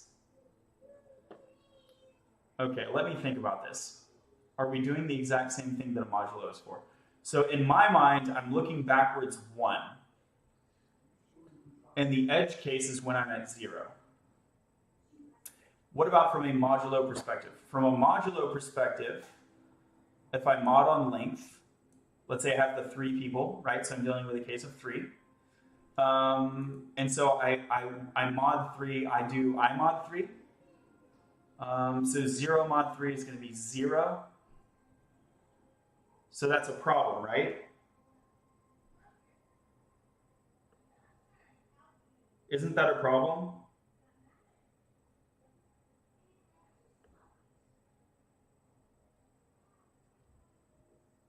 Yeah, that's exactly what modulo is. So you can do I minus 1 modulo length.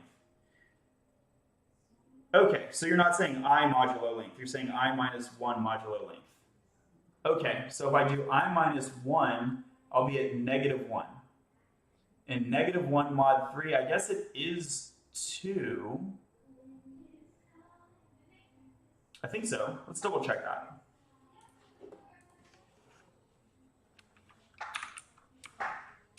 It's going to be 2, right? Oh, no. See, we don't like that. So that's going to still make me nervous about using modulo. Rakas, let me know your thoughts about that.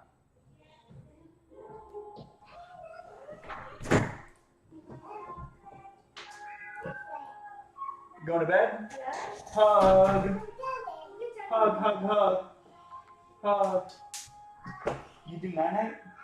Mwah. Bye-bye. Bye-bye.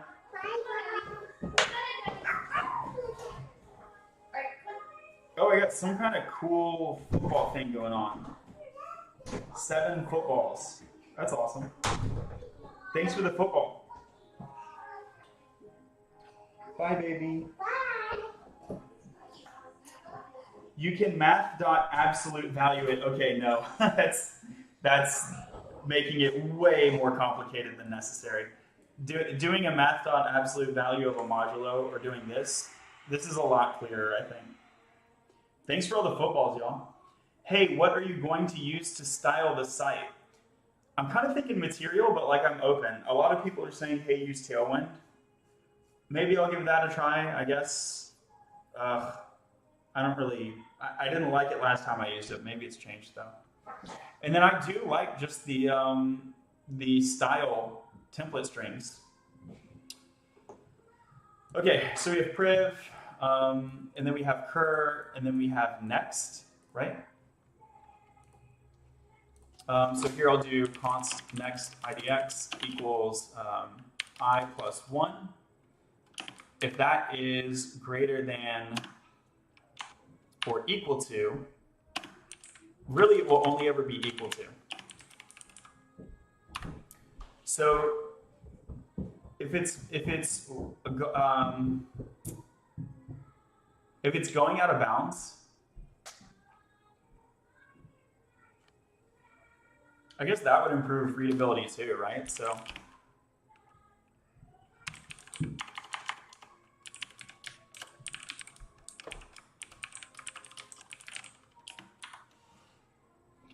yeah, that feels like it's like an over abstraction.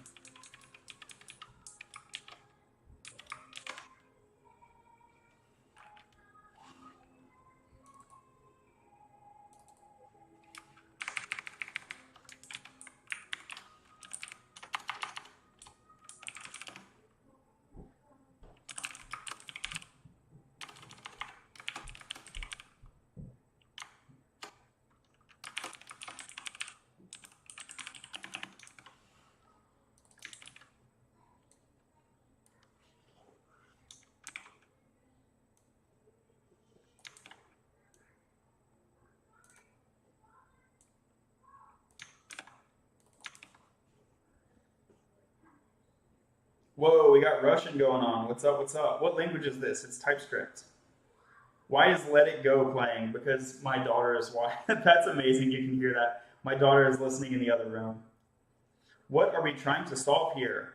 Check out Welephant, that's spelled like elephant with a W, on GitHub. You can read the README. We are making a party planning tool. Hey, by the way, go to my TikTok bio, and tap the link, and you can go to YouTube or Twitch. You'll have a link right there, and you can see the whole screen. Better resolution, just better life, right? So if incrementing would put us out of bounds, then we want to wrap around to the 0 index. Otherwise, we will use the incremented index.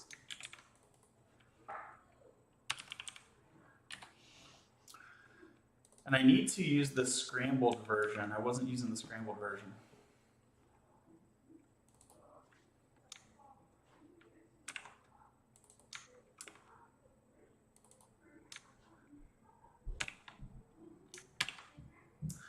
Cool. So many bars. Yep. He is not Russian. This is Ukrainian language. Oh, my bad. Sorry.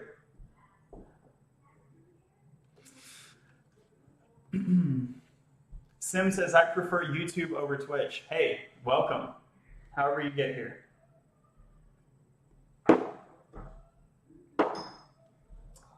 Okay, so now we have done the scrambling, right? So what update should I do? So now I should say cur dot user ID to gift. There are so many variables and there's only going to be more. Okay, oh no, actually this should work. So user ID to gift is next dot ID. But it's not a user ID to gift, it's an ID to gift. What other language you know? Puedo hablar poquito de español. That's about it. Mainly English. Oh, unless you mean programming language, I guess. Sorry about that. If you mean programming language, then like Ruby, Python, Java, JavaScript, TypeScript. Those are the main ones. Previously, I also used VBA, but it's been so long. Previously, I used PHP, but it's been so long at this point. Like, don't ask me any question, please. And I don't know if you consider data, SQL, HTML, CSS, those DSLs. I don't know if you consider those also. Why don't you use modulo for prev IDX? Man, 1,000 people asking the same ID. We've been over this. Make it make sense and I'll use it. Like, it's not intuitive to me, and then the operation technically also doesn't work. Oh, I think y'all are probably like thinking this is Python. I think that might be the problem. So I think if you do like, if you do this in Python, it will give you the last element of the array. But it doesn't do that in JavaScript. This is out of bounds in JavaScript. You'll get undefined. So I think that might be the real answer.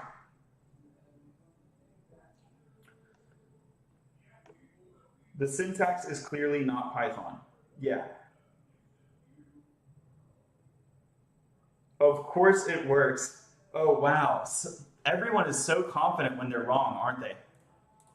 Look, it's still on my screen from the last guy that was wrong.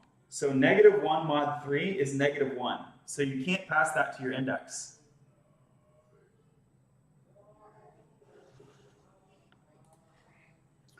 Curly brackets. I don't think curly brackets are going to solve this problem.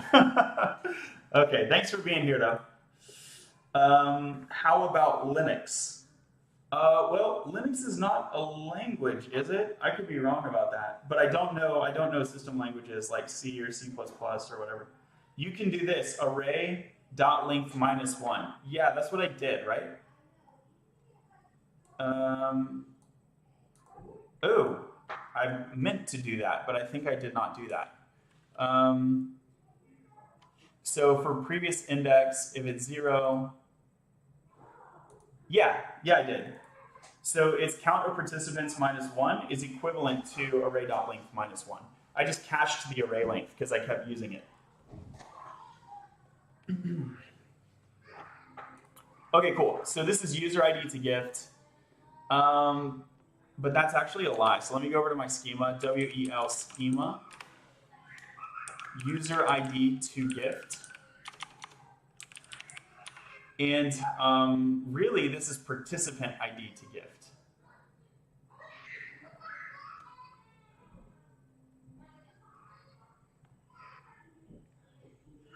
Dang, I'm so torn on this because then I could have situations where I'm giving a gift to myself.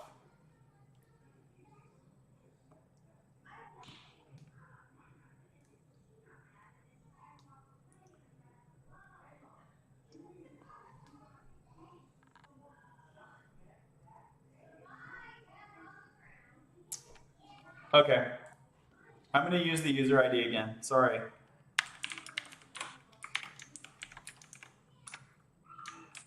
Ever thought about trying React Native? Been getting into it. Yeah, I've definitely thought about it. I don't really have a compelling use case, but give me one and I'll dive in. So next dot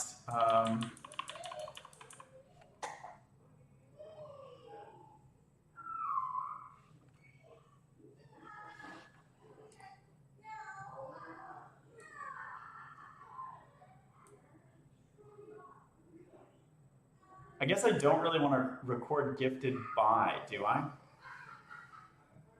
What is the point of recording gifted by?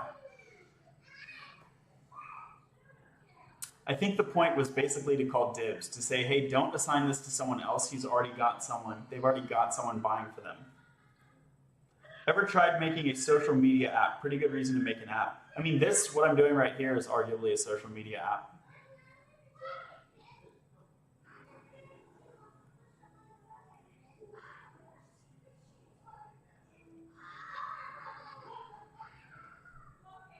So do I want to add user ID gifted by?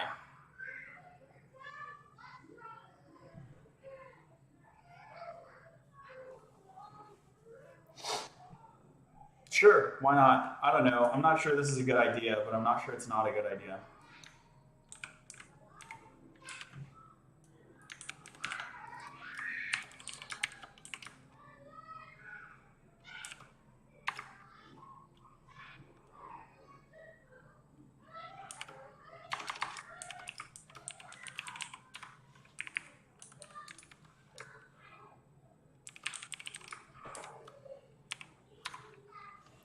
So there's user to gift and user gifted by. Who's user ID to gift? User ID gifted by.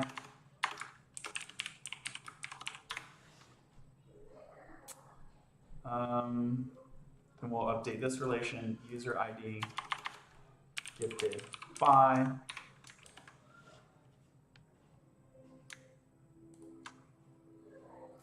Participant profiles to gift. Participant profiles gifted by. Participant user ID gifted by. TikTok API, I don't know what you mean. Right? I'm so distracted in that noise. Love the casual coding while there's an infant death match in the background. I think it's literally just one kid at this point, plus the family being really loud. I have no clue what they're doing. So Blitz, Prisma, Generate will update my type definitions with the schema updates that I've done. Error parsing relation, given the constraints participant user ID to gift has to be unique. Oh, okay. Yep, I didn't define that. So user ID gifted by.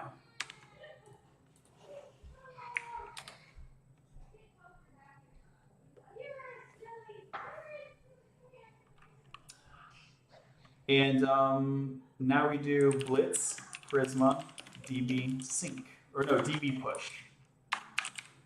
So we updated my type definition, and now we are updating the Postgres database column, like the schema. What ORM are you using? This is Prisma. You can see the schema.prisma file. Please find a job for me. Oh, thanks for the roses, Lois. If you want my help finding a job, book a call through the link in my bio. Just joined. Hey, thanks for being here. Chill cat meme. We love that. Error, can't reach the database. Make sure your database is running. Ooh. I don't like that.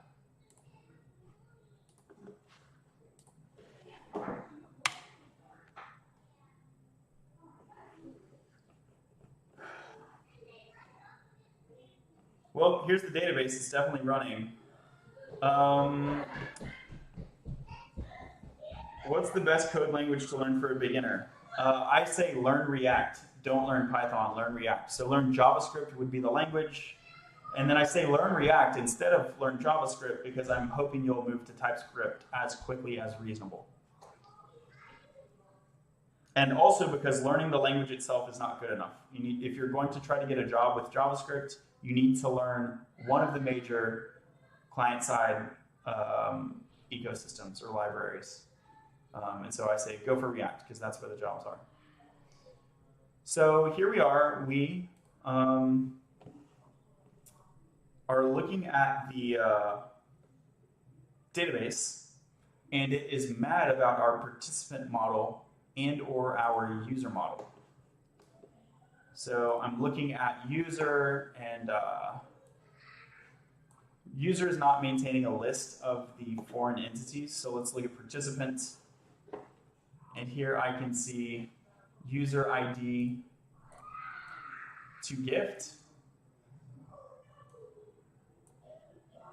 But user ID gifted by is not there. So the database has not been updated. So let's try one more time. Blitz Prisma DB push. And then it just worked. I don't know. Okay. Maybe there was an intermittent network error. That happens sometimes, I guess. Have you worked with GPT-3? No. How are you recording this? Do you have a GoPro on your head? This is my phone. Like, TikTok's usually on your phone, right? Why would TypeScript be better to learn than JavaScript? In a commercial setting, TypeScript saves you a ton of problems. And it also enhances your employability and your resume significantly if you know both. So TypeScript is a superset of JavaScript. So it's just more skill food for your resume. Compare two people, one knows JavaScript, one knows TypeScript. We consider that one has a superset of the skills of the other. So there's some of the reasons. What was that site with the database? That's Supabase. I highly recommend them. Big fan. I applied for a React Native job. Hey, best wishes. Hope it goes well. Okay, now user ID to gift. Now we want to say user. Let's go. I want to say user ID gifted by.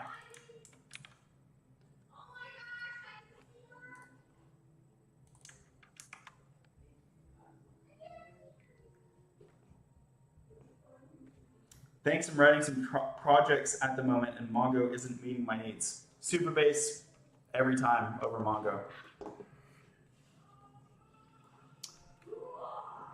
Okay, so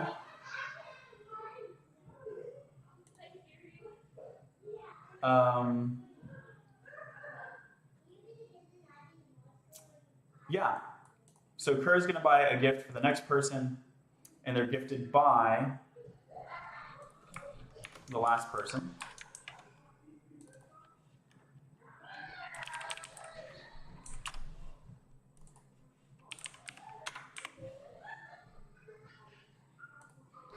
And really, that's all I care about, actually. So we'll take care of previous and next at every increment, and we're going from 0 to the end. So we'll take care of all of them.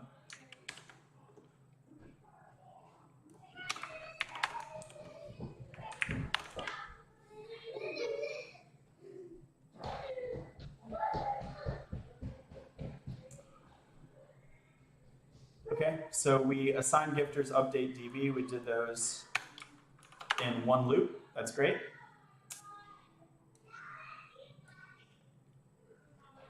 So I think we're kind of good to go. The only major problem here is that I don't have user IDs. Okay. I'm gonna go wipe out all this stuff.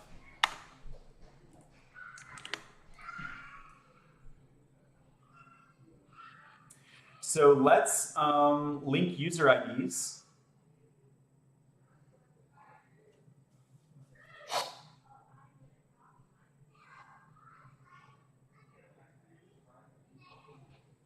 Add email so I can link the user object.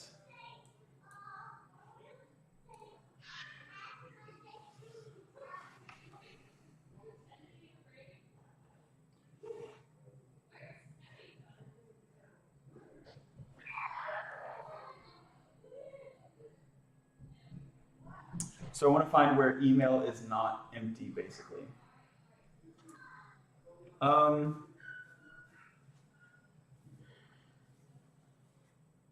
Yeah.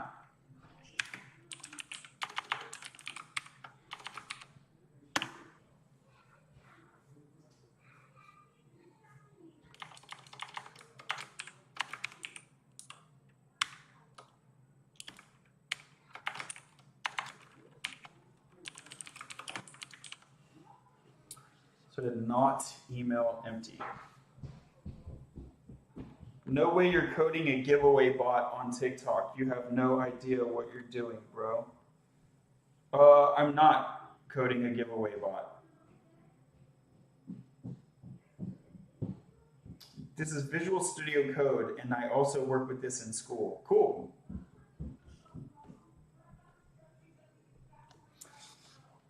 Okay. So linking the email, should I do that here? I think the answer is no. I think I'm going to do that at RSVP time. My question is, if I do that at RSVP time, should I like double check it here? But if I do that, I'll have to like loop through all of the participants. It feels like a different concern. Like that is not the concern of this button.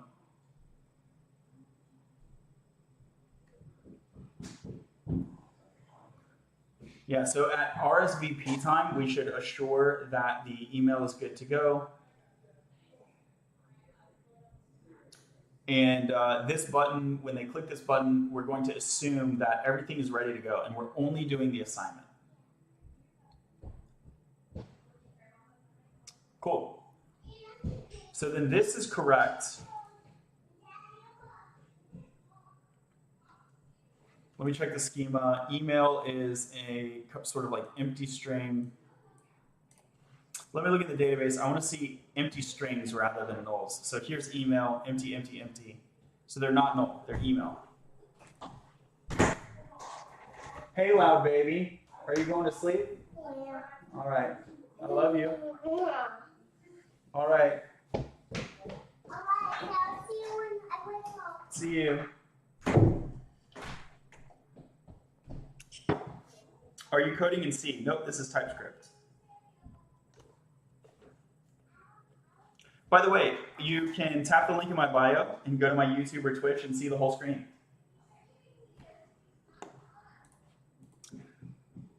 Okay, so I'm going to get rid of that to do. By the way, we can test this, and I should get this error.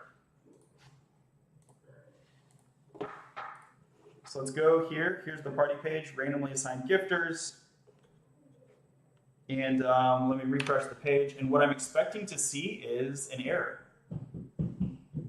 So I did see the error. I saw it in my console over here. Unable to anonymously assign gift pairs with less than 3 participating gift givers. So I see this error, but I want to see it over here. Debug it. What am I debugging? It's like it's working fine. I don't know why I need to debug it. Okay, so this is the assign gifters within party.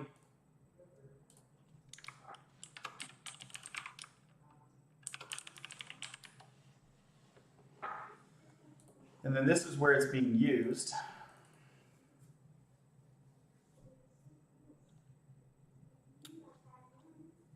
All right. So here's the mutation. So I'm simply awaiting it. What I should do is try catch. And that way I can raise a UI error instead of a purely technical console error.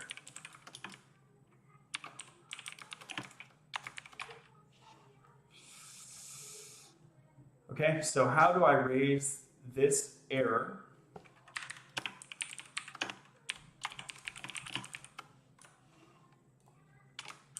How can I send that to the UI? A naive thing I could do is throw it into a use state, right? Oh no, I lost my terminal, boo. So a naive thing I could do is throw it into a use state. Speaking out loud can help so much while coding, in my opinion. Yeah, I agree. Totally agree. That poor keyboard. It looks like GraphQL queries. Yeah, so it's kind of a cousin of GraphQL, the syntax anyway. Technically, it's nothing like GraphQL, but the syntax is kind of a cousin. It's going to be much closer to React Query or TRPC, if you're familiar with those.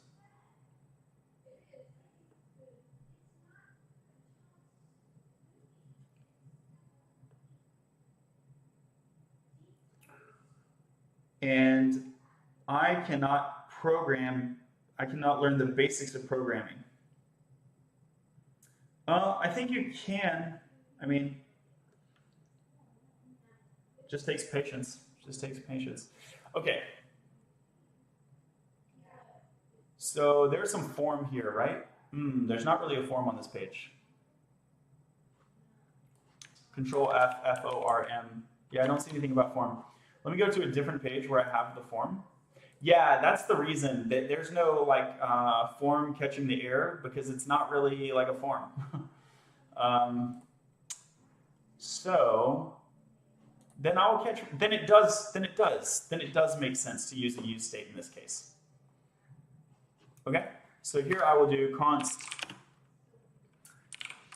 This will be called assignment message, or like I'll specifically call it assignment error. Set assignment error. And it's not to use mutation. It will be react.useState. We're going to set an empty string.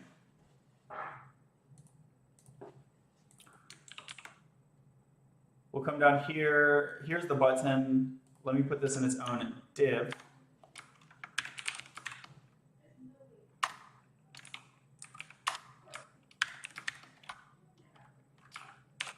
So we'll put the assignment error right here. The button will be in the same div. And the assignment error is in a paragraph, right? Makes sense. And here we'll do a style equals error style. We need to import this.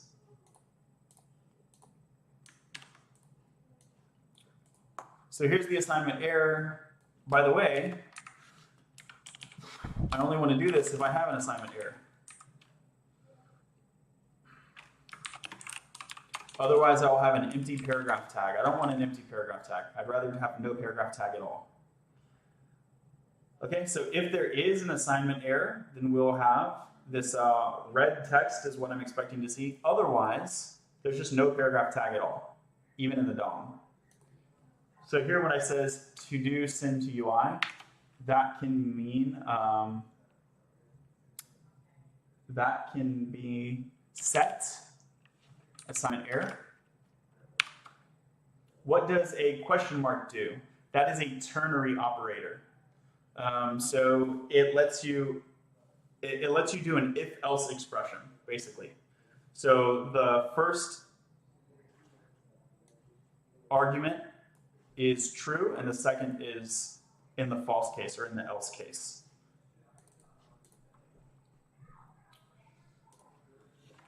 Okay, so set assignment error.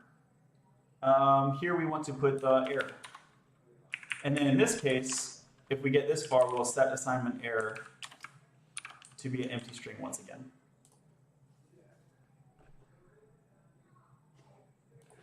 Okay, so let's try.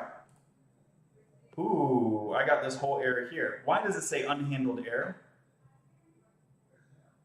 Oh, you mean the double question mark? Is that the nullish? Is that the nullish? Yeah, that's the nullish coalescing operator. Returns its right-hand side operand when the left-hand side is null. Or undefined, right? So it should be nullish. Yeah, null or undefined.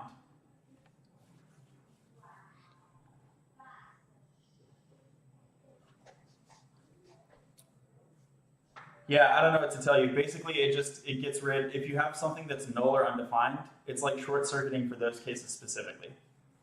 And this is helpful because in JavaScript, null and undefined are both kind of null, and you typically have like same logic that applies in both use cases. Ooh, a substar. Thank you so much, Gabu. Thank you very much. That looks awesome. Go meet Squaw. Yo, what are you doing?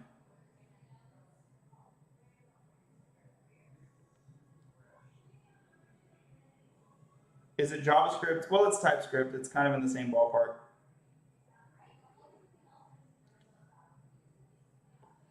Hey, y'all, let's try to get to 15K likes. We're almost at 7. Bro, you've been coding all day. How you do this? Let's see. What has it been? 2 hours? 2.5 hours. Okay. I don't know. For me, it's like I'm goal oriented. Like I want to get the thing working. So the time is like less important to me personally. Which keyboard you have? Razer.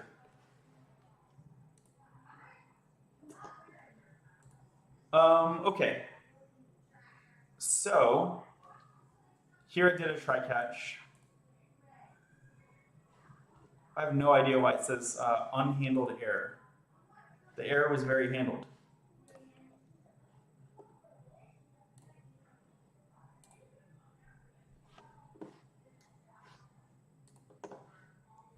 Is it changing the URL? Ah, okay. Parties 1.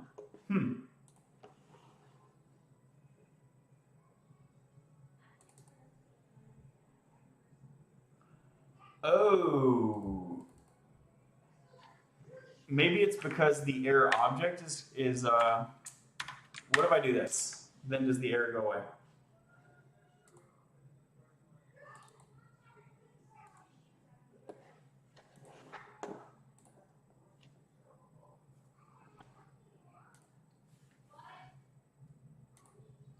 That's amazing. Okay, so I think it's because I'm putting the error object into the DOM.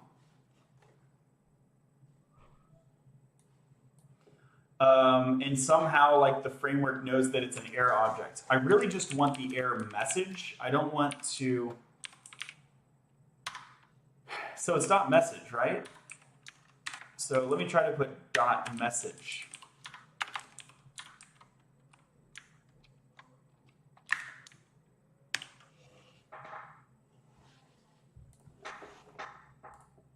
Okay, that's funny. So if I put the error object into the DOM, that screen pops up. That's really cool. Unable to anonymously assign gift pairs with less than 3 participating gift givers. Awesome. What object type are you using for use state? It's a string. How many years, month to learn this? I think it took me like probably two years to learn React and Blitz. But I've been coding for like 10 years and I had background knowledge in JavaScript and Angular and TypeScript and stuff. So don't worry if it takes you longer than that.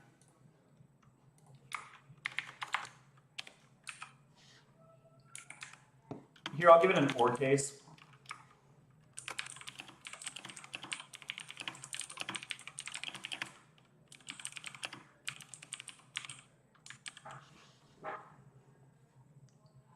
Hey, yo, what is this?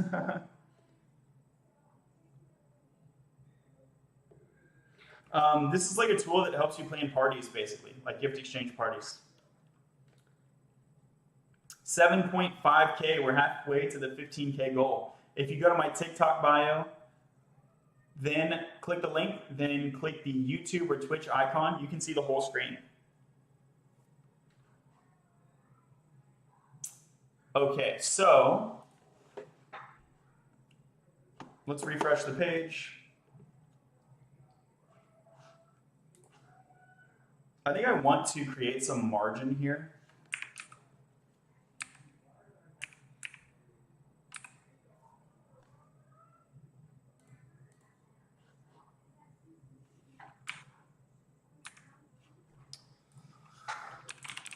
Oh, I just do one run. Does that look good?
Drop the VS Code extensions. Oh, wait, why did it not?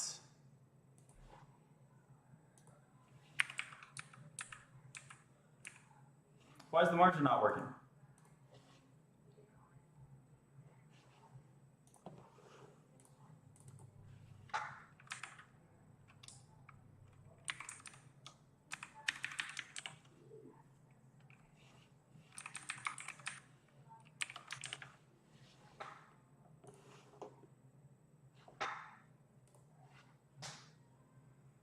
But why are you not listening to my margin?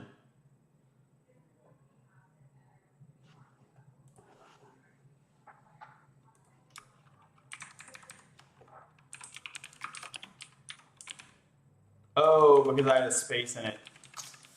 I'm dumb.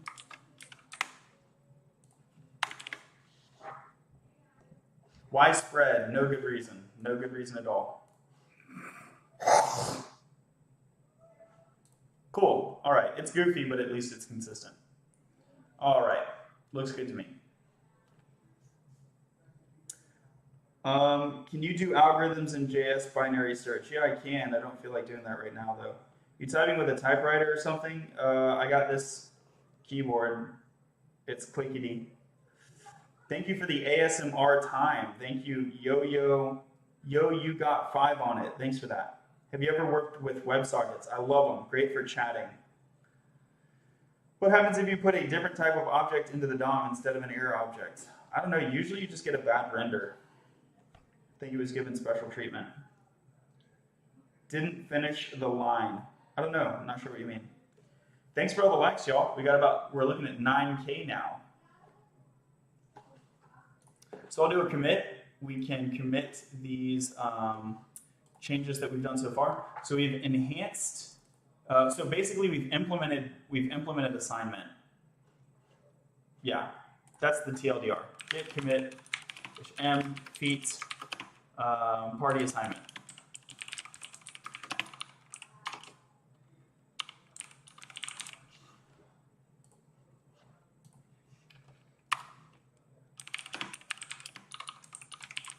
So the good news is we did assignment, and that was the main scope of today's stream. The bad news is the assignment doesn't work because although it's independently implemented, it depends on a prior that is not implemented, which is the email binding at RSVP time.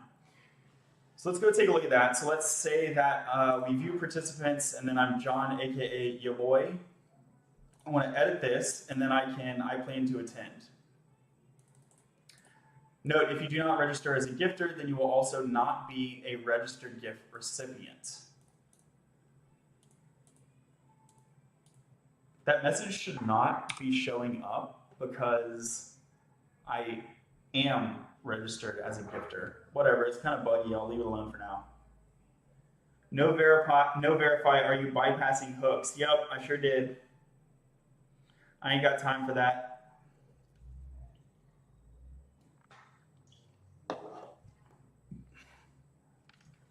Okay, so how do I find the email right here? So in my database, I have the participant table and then I have a user table. Right, here's John Vanderveer at latterly.io. That's a real email. You can email me there. Oh, and some of y'all have been trolling. I love it. Welcome, welcome. So I need to bind this email, right? So participant, I'm going to come over here and I'm going to update and I'm going to say John at latterly.io and I'm going to click this button right here.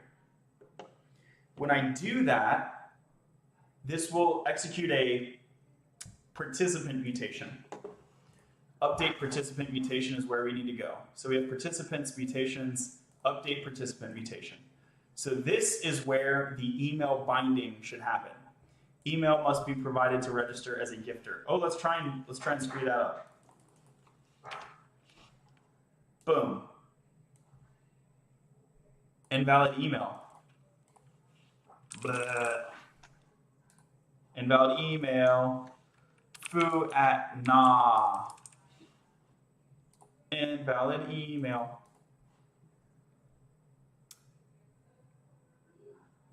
Now, why is it giving me an invalid email if I said optional though? So the email optional does not really appear to be respected. Maybe the order of operation is wrong. So can I do this? Property email does not exist on Zod optional. Okay, so we implemented email validation, but it doesn't appear to be like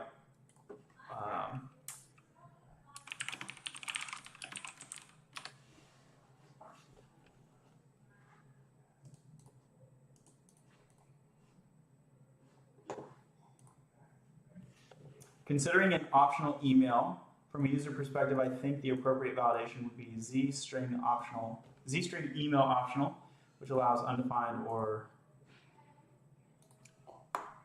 what is the common way of achieving? I've tried this or fine, which felt unintuitive. I was hoping for this. Okay. I'm facing the same challenges.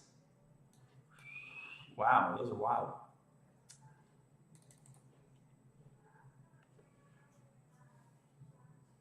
I understand the feeling that this is strangely convoluted, but the source of that convolution is the messy, chaotic behavior of web forms. Zod provides a rigorous, consistent way of defining types, so it can be complex to represent weird edge cases. I think implementing a new method or overloading optional isn't necessary, given that there are already multiple ways to implement this, but I understand the feeling. Bruh. Okay, so Z-string email optional or, which I think looks and feels a lot nicer than the Z union.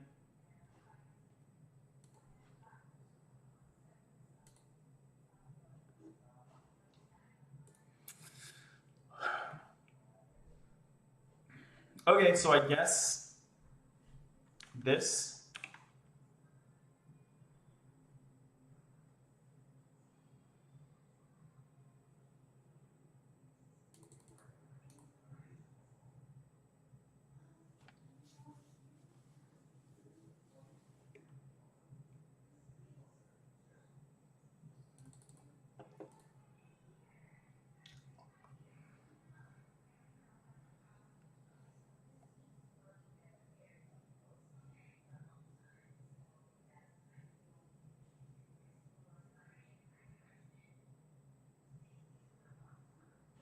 Okay.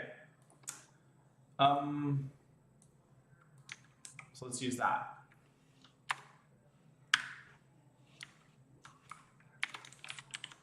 I'm going to make sure that my create participant is aligned.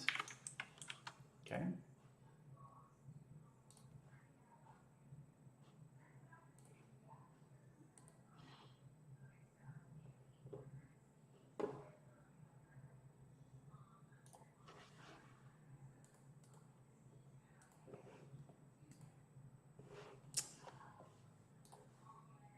Email must be provided to register as a gifter. Okay, great.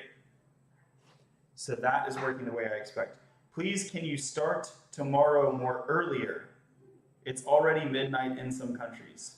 The answer is no. I mean, not unless you're paying me like a lot of money to like tailor my streaming to your schedule. What IDE are you using? VS Code. Maybe email is null. Yeah, I think that could be the problem.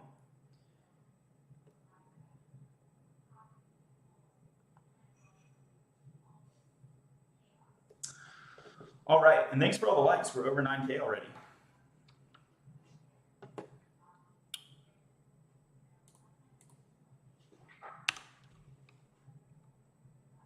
If you do not register as a gifter, then you will also not be a registered gift recipient. Let me double check if I can easily fix this. If it's complicated, I'll just leave it, but ideally it doesn't tell me that in this case. I think it's because it is going off of change detection. And since it's a default value, it's not really changing. So what form is this? This is the participant form. Okay.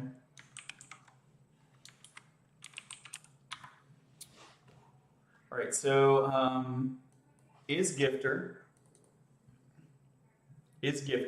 and not has valid email. Is gifter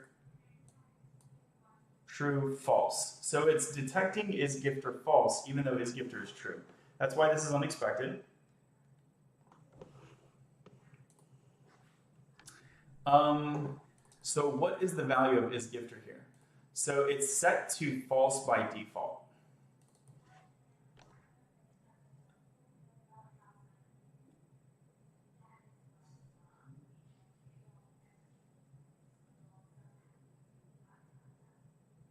Is there a way to read the default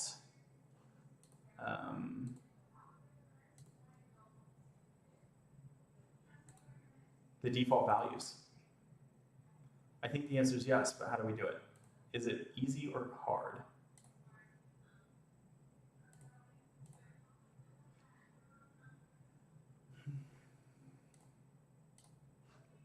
So here we are. Here are the initial values.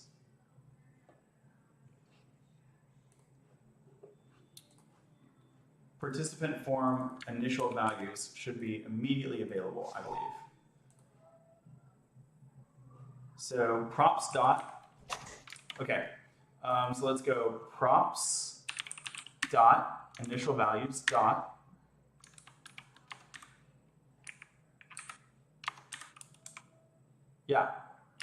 initial values question mark dot is gifter or false.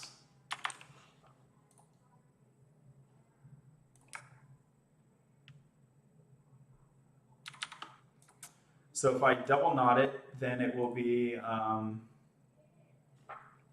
think this might be a little more readable if it lets me. Only refers to a type, but it's being used as a value here. I'll use the constructor. Okay. So if initial values is not specified, this will be false, which is okay.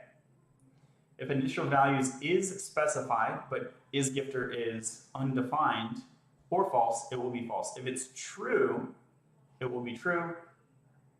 This looks good to me. In fact, I'm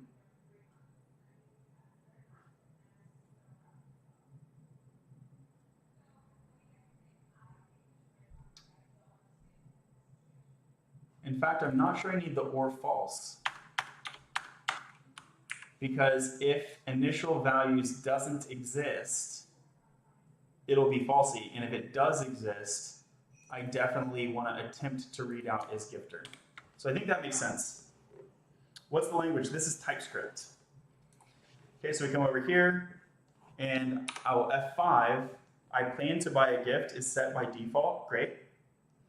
And if you register as a gifter, you must provide a valid email address. The email is not valid. This is the correct error.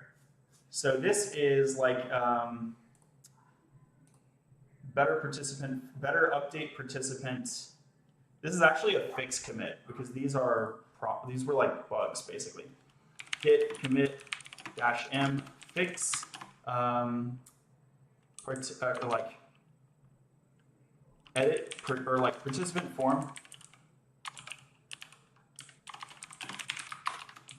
ZOD validation and error message on load.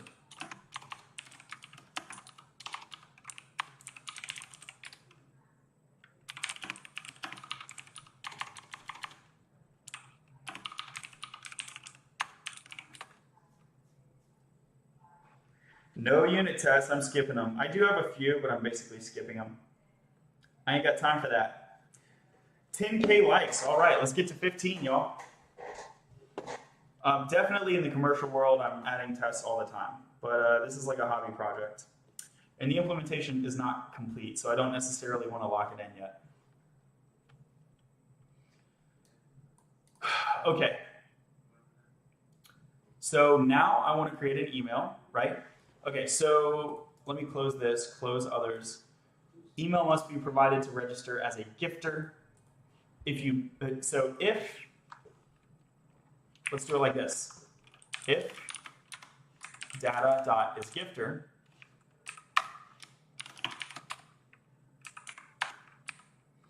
this error lens thing is really loud. I mean, I see trade-offs, like it saves me a little bit of hovering and stuff, but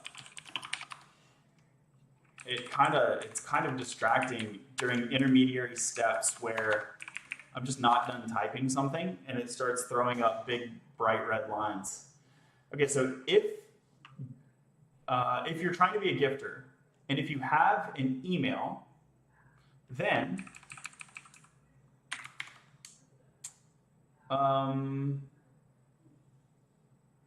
I want to update your participant profile.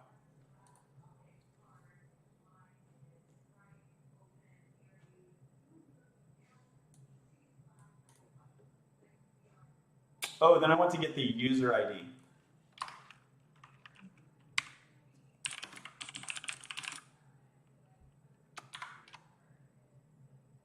I can just sort of proactively query, right?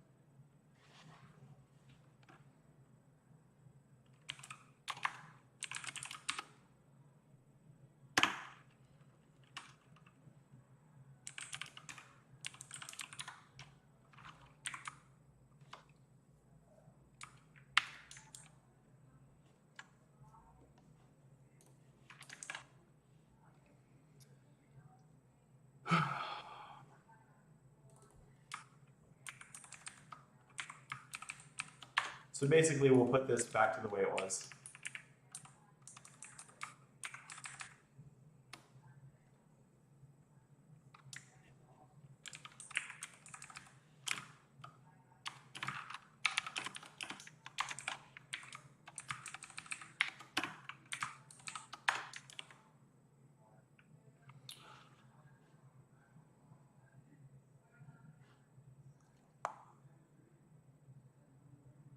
Oh man, I keep being not smart.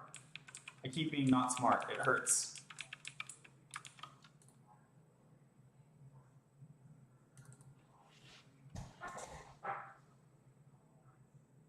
because I only want to make this request to the database if it's a valid use case. So here I'll say let user to associate equals null.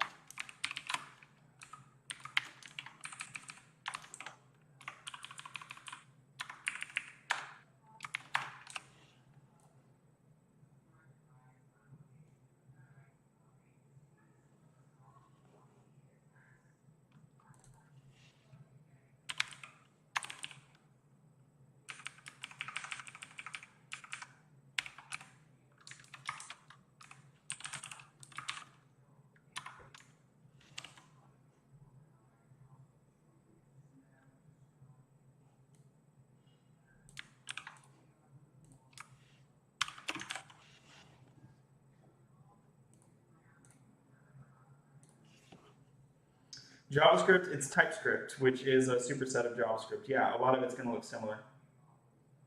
Please, can you post coding videos on your account?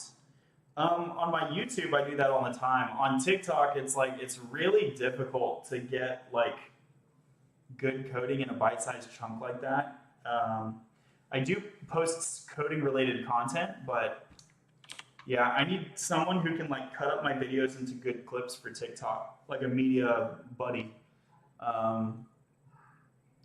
But I'm not getting enough money out of this effort stream to justify that at the moment. But in the future, one day, we'll see. We'll see. Prisma needs union types. Prisma already has union types. Do you need a question mark? I'm not sure why I would need that. Destructuring assignment for email. Yeah, that would be a good idea, wouldn't it? Let's see. I mean, let's leave it alone. It's like such a micro optimization. I'm saving what? I'm saving 0 lines because I'm extracting 1 line to create 1 line. So if we use data.email one more time, I would probably do that. But in this case, it's not worth it.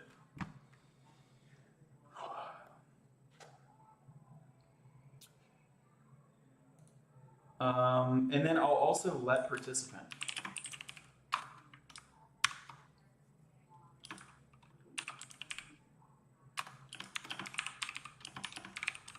We can call these maybes, participant maybe, user to associate maybe,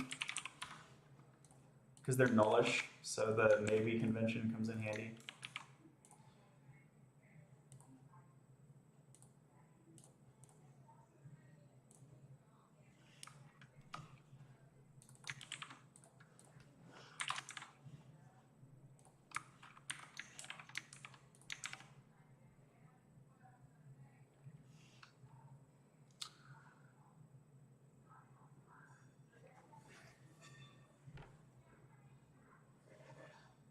Really, I can just return at this time. Let me undo that. I don't need to do the...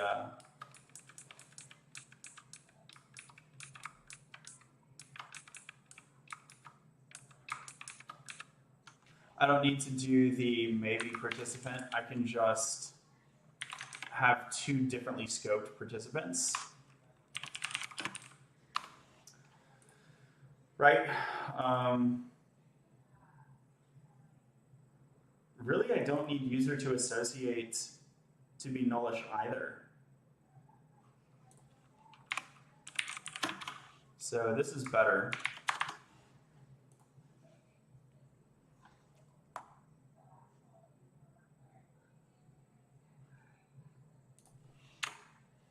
Cool. I used to love programming. What happened? What are you making? Welephant. That's elephant with a W. Go to GitHub, search Welephant. It's open source. You can read the README. It is a party planning assistant tool. Thanks for all the likes. We're almost at 13K. Guard me and secure my path. Like, what? Why? Who are you? It's kind of a weird thing. What's your profession? I'm a programmer. Are you using C++? Nope, this is TypeScript. Okay, so this is the participant user to associate. And then so here,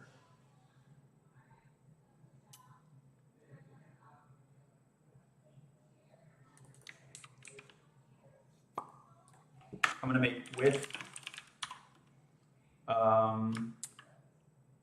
user ID. I think I really just need the user ID. Like, that's it. Is there a different way to link entities?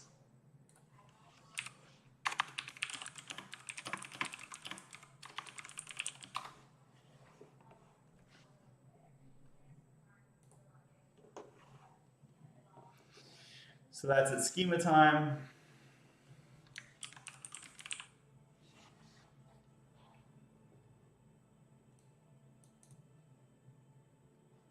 So that creates related entities. That's nice. Here's find unique, update, connect. That's what I'm looking for. The following query associates an existing post record. I want to do an existing user with an existing user record. Okay? User update.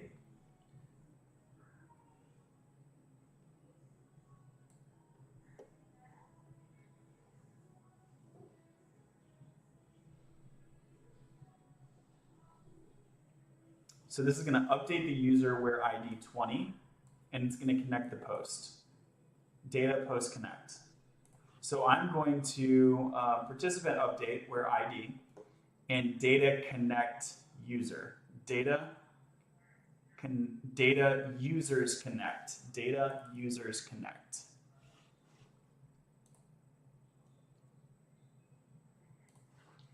Okay, so we have massaged, and then we have data users connect. And then we have ID user2 associate dot ID.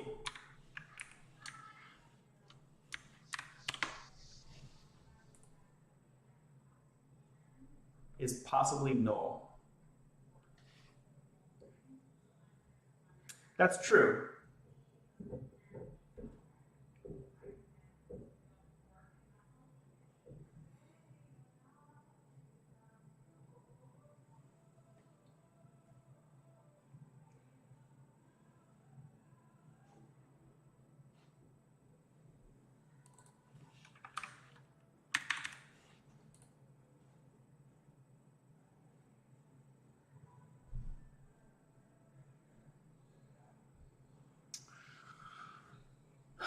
Just to make sure the error goes away, I can do this.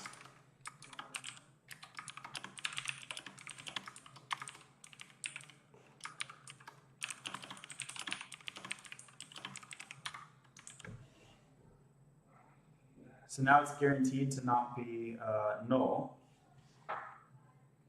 Me neither, I'm moving on to Java. It's been a while since I've been here. I've never used TypeScript. Yeah, this is TypeScript.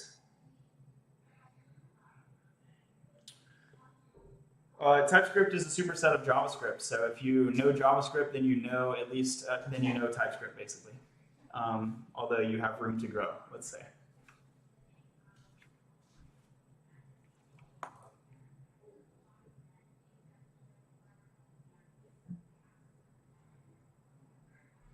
That part looks good. So what is the problem here?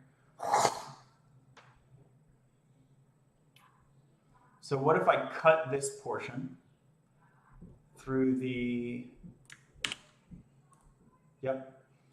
So here we destructure massaged and then we restructure it with no value changes. And it's good, right? So that's acceptable.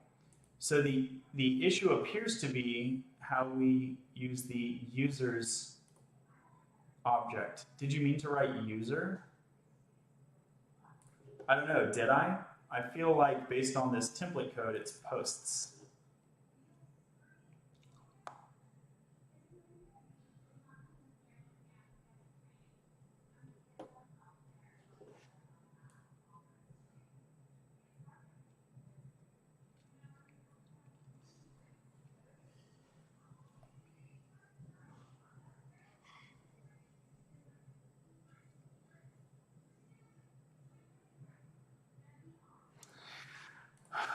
So let's connect user Prisma. I hope it's not asking me to make a separate request for user.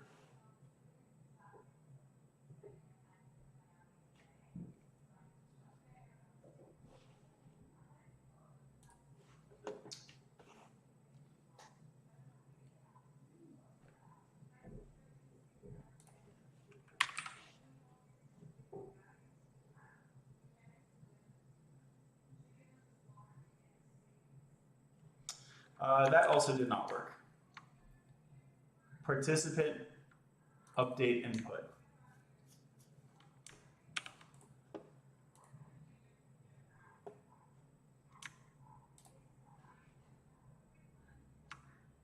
Okay, so we're looking into the type here. So data, I'm expecting that I can have a connect under the data.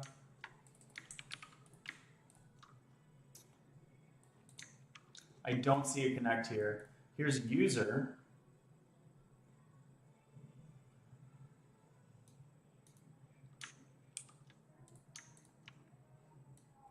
Here's a connect. So let's see, how did that work? So we go data,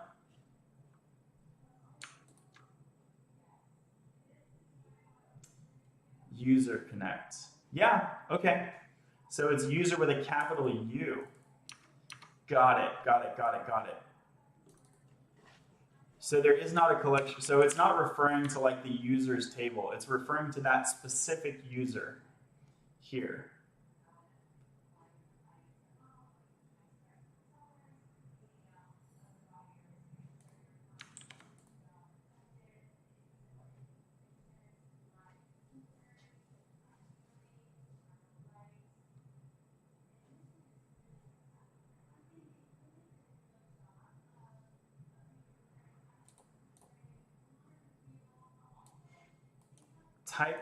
Types of property party ID are incompatible. Okay. I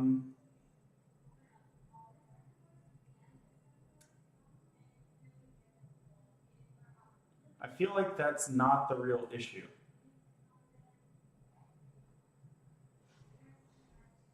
I feel like that's not the real issue because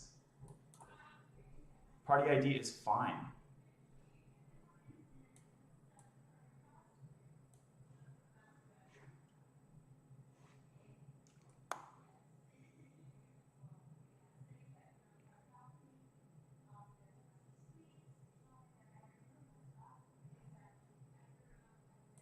What if I do this?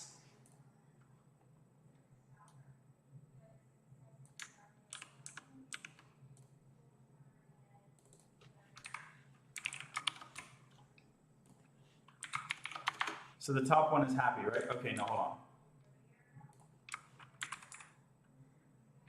So the top one is happy, right? And then here, the bottom one is also happy. So for some reason, it's like pissed off if I try to do them concurrently, but it will let me do them as 2 calls.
Okay, how about this?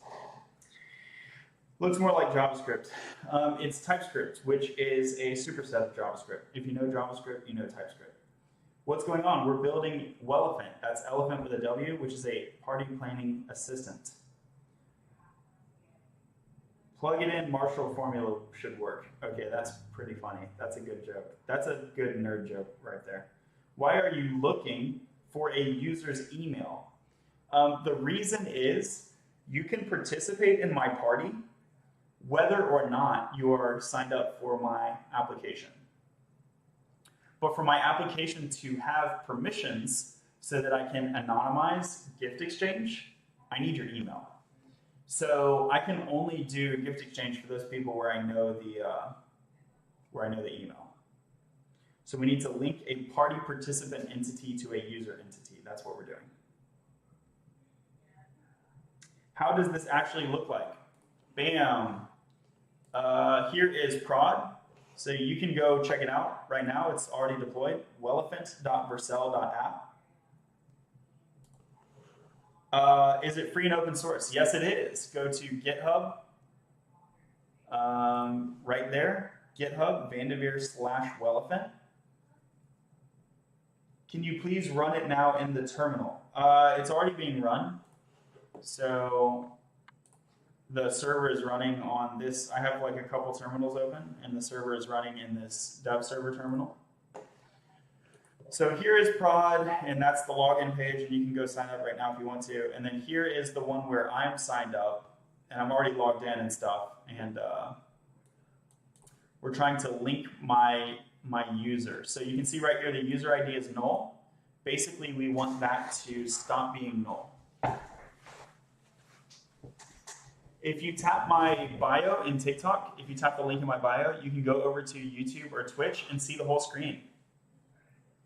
You should throw a useful error to the caller if both participant and maybe after association are null. Okay, let's think about that.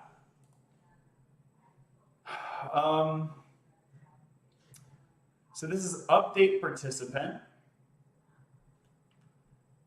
How could the participant be null?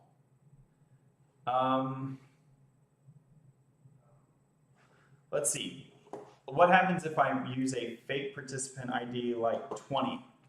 So in theory, 20 would pass the Zod form validation because it is a number, but there's no actual participant there.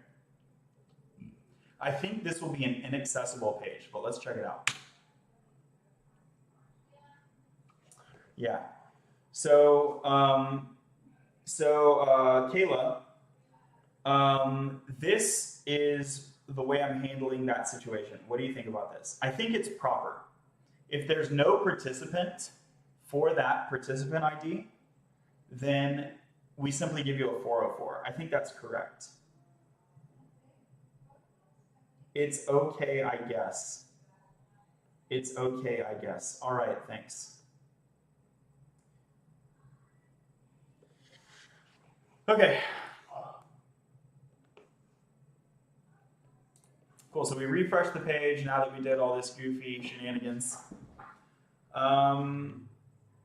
Yeah, and what I want to do now is basically just test the association logic works.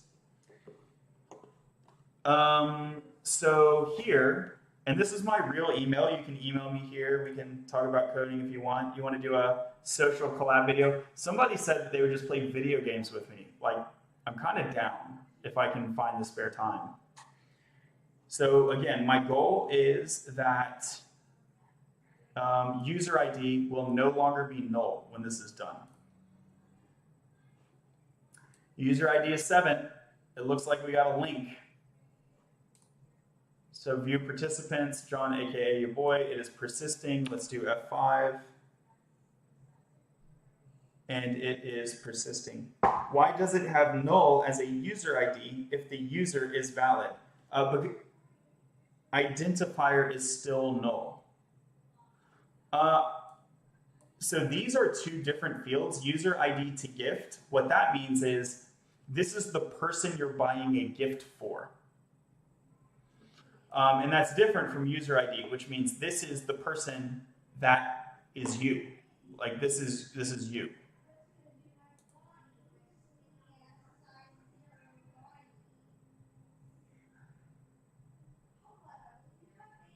What framework? This is Blitz.js, blitzjs.com. If the service worked as expected but no data, then the presentation layer should give feedback. Let's see. If the service worked as expected but no data, then the presentation layer should give feedback. Yeah, I kind of agree, but also if you're seeing a 404 not found page, the presentation layer is giving feedback.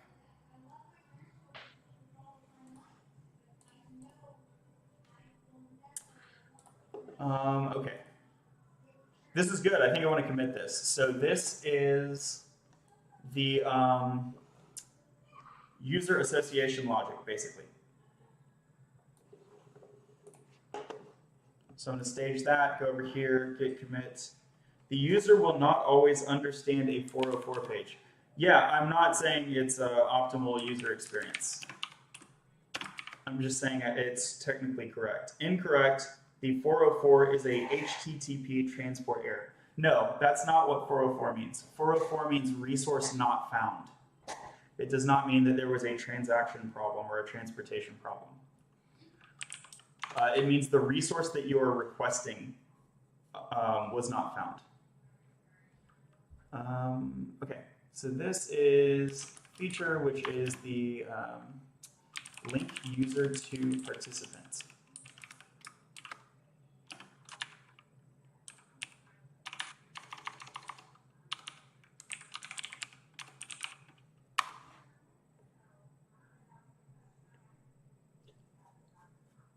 He says, read the HTTP RFC. It's kind of late for an RFC. You should probably read the implemented HTML spec, but let me Google RFC just to appease you. So an RFC is a request for comment, which is something that you do before implementation.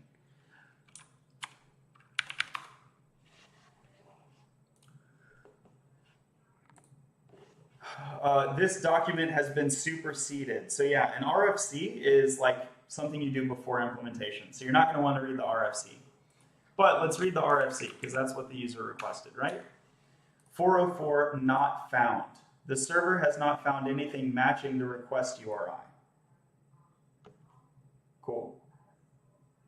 All right, so like, give me some likes or something, because I'm right.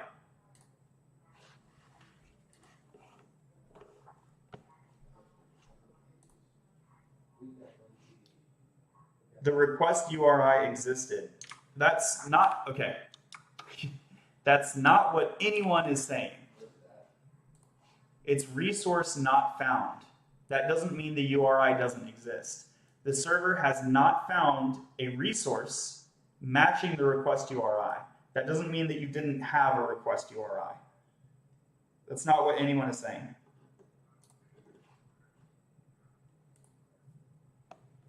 People are so stubborn sometimes, man.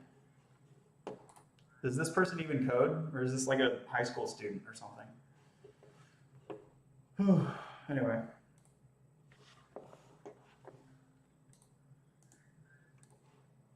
I'm going to push and no verify, so I skip the Husky hooks.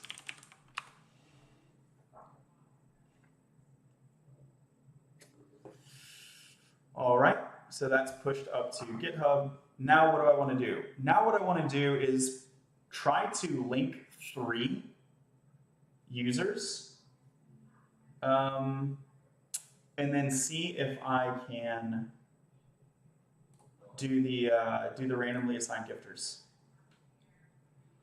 So if I use my own email in every case, what will be the side effect? Well, I can at least test that this error doesn't show. I think the problem is, let's see, maybe there's no problem at all. The way that I wrote the assignment mutation, I don't think I actually precluded assigning your own ID to yourself, right? So cur, next, and priv can all have, in theory, the same user ID. As a product owner, as a business rule, that seems incorrect from a business perspective. But I think technically it's currently allowed. And so, yeah, let's try it. Let's try associating my own email to 3 of these profiles.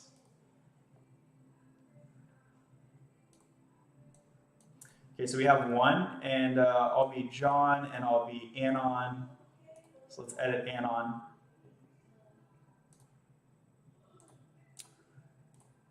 So that's also user ID 7. And then who else will I be? Let me know in the chat. Am I Matt, Eshwar, Tony, Ammer, or am I a new person? You can make up your new person if you want. White Guardian says, me wants gift. I hope you get one.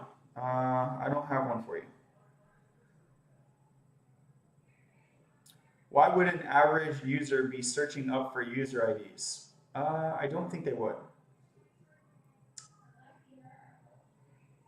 So do y'all have any preference? Matt, Eshwar, Tony, Ammer, or someone new. You can make up your own name if you'd like. Hey, while we're waiting for a response in the chat, if you tap the TikTok bio link, there's like a YouTube icon and a Twitch icon. You can go see the whole screen over there. Eshwar and Nicodemus. Okay, we'll give 2 tries here. So Eshwar says declined. So I can associate my email to that, but this is not going to be a gifter anyway because they've declined, right? So I'll associate my email, and then we'll do Nicodemus. I don't know if I'll spell this correct. Okay, Nicodemus.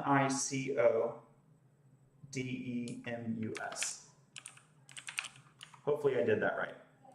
Optional, let me go ahead and put the email in here. So this is cool, right? Because this is a creation flow instead of an edit flow. So that's super useful, thank you.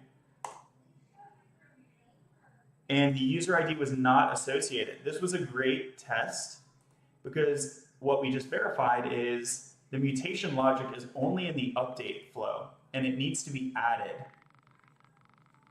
It needs to be added to the create flow.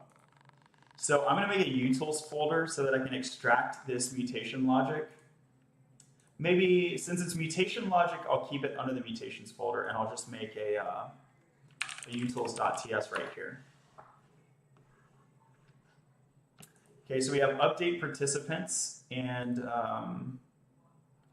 this whole thing right here. So I'm going to call this handle participant user association.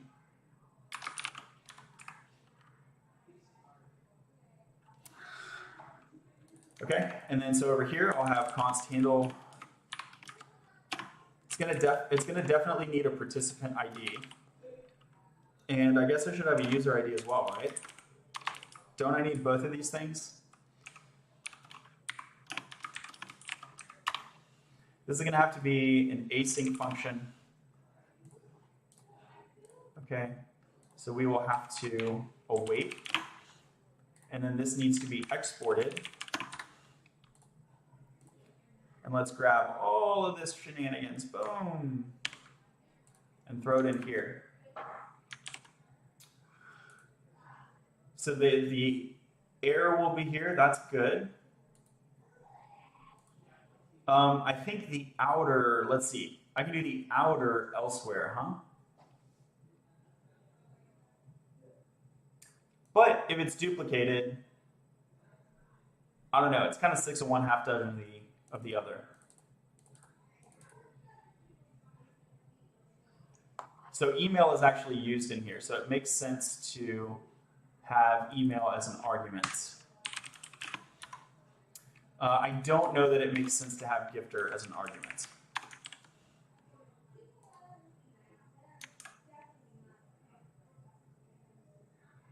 Well,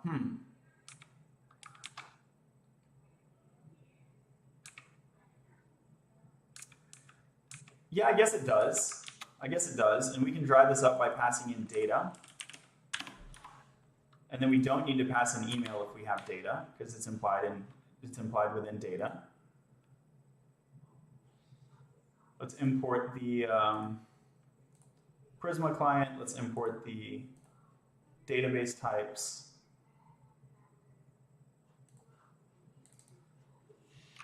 This is the participant ID.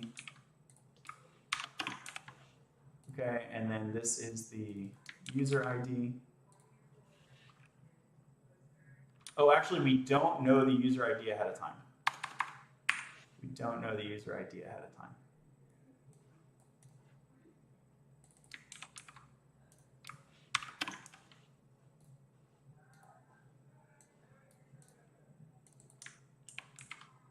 And then that's referencing user to associate ID correctly. Okay, so what about this massaged thing? I think we can just say data here and we can massage it prior.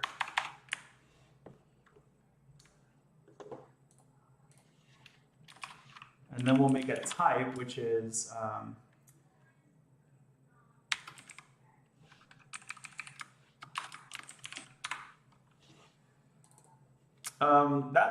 I'm usually in favor of long names, but that feels excessive. So I'm just going to say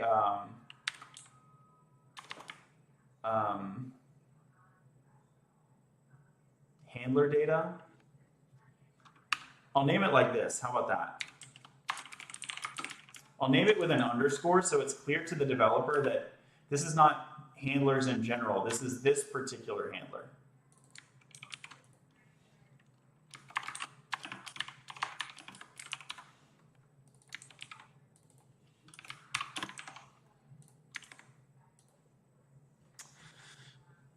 Yep, Next.js.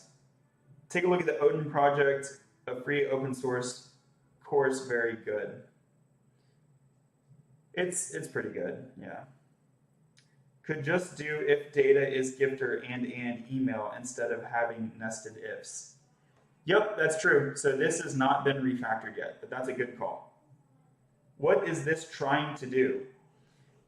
This is going to take a person who is like invited to your party, and it's going to look up, if they gave me their email, it's going to look up their email and link them to a user account. Does that make sense? If they have an account in my application, it's going to link it by email. So this is a linking handler. Okay, so here we're going to pass massaged and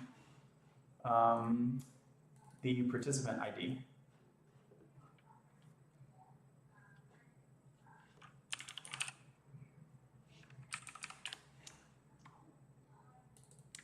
So that would just be ID in that case. Here we want to import from utils. And yeah, I think that's a lot cleaner. What do y'all think? Under 31 lines. Net fewer imports, that's another win.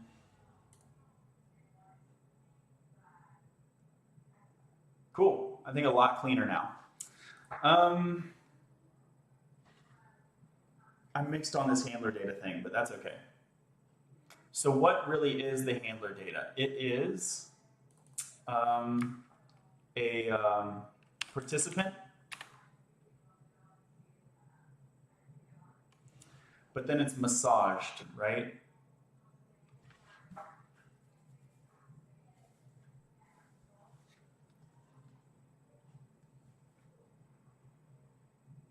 I guess I should just declare this type, which is a this is a massaged participant. And that now we don't have to deal with the private handler concern. So this it's basically this type.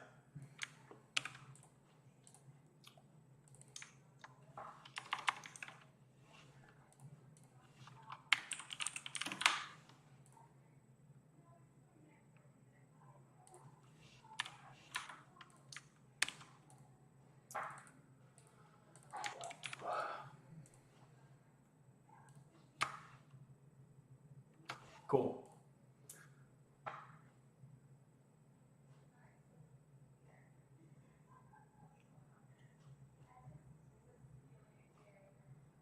We can go ahead and declare that type. It's not needed, but I think it makes things a titch clearer.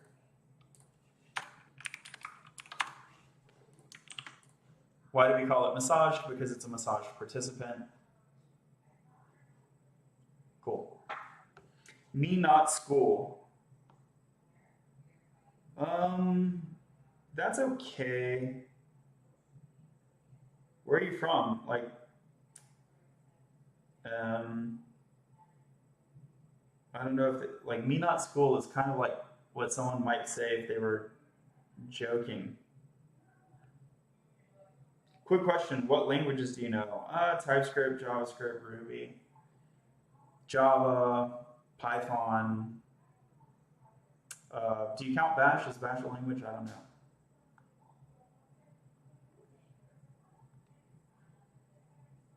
With CMD, you can mark all duplicates and change them all at the same time. Cool. You know C++, C#? No, I don't. Which backend framework are you using? So the framework is called Blitz.js, which is a wrapper around Next.js. So that is the framework. And then it's running on top of Node.js.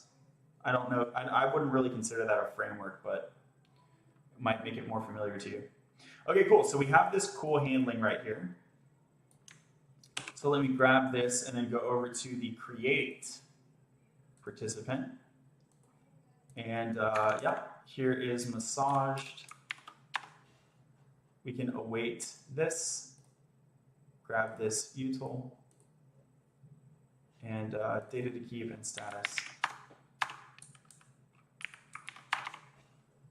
So that's really clean too. And then that's, we can pare those down. Handle participant association here. This is interesting, right? Because we need the participant first.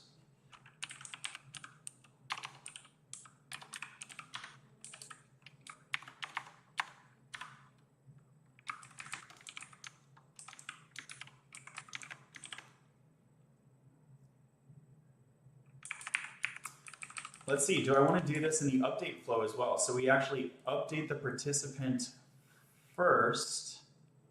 Why not, right? Like, why not? Looks good to me. When I learned Java and then Python after, it definitely put me ahead. That's cool. How long have you been coding, man? About 10 years. I always write my build tools in plain shell. Coding bootcamp or 4-year college? Book a call with me. That depends on your personal situation. It also depends on which bootcamp and which college. Life is too short to code in Java. I heard that. This about how you max use brain. I disagree. It's not max using your brain to code. A lot of people can do it without even max using their brain. What IDE? VS Code. If you go to my TikTok bio, click the link, you can find a YouTube link, a Twitch link, view the whole screen. You can also find contact for me if you want to hit me up. Cool, so now we have Nicodemus, right? And so we're going to edit Nicodemus and make sure that that is associated to john@latterly.io. Bad request. Why is that? Internal RPC handler is not defined. Ooh, interesting. So in utils, okay, because it's a new file. So let me kill the server and restart the server. I think this will just fix it just on restart. Sometimes the hot module reloading can break for a variety of reasons, and sometimes like creating a new file is one of those reasons.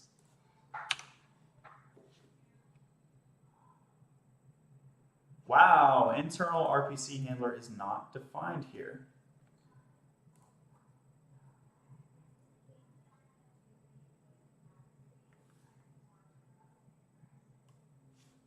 Let me Google that. I don't think I've seen it after I restart. It's like persisting. I wonder if there's a code error.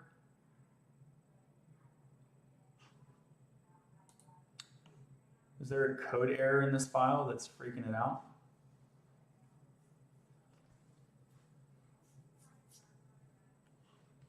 I can also regenerate. I don't know if this will be necessary, but maybe the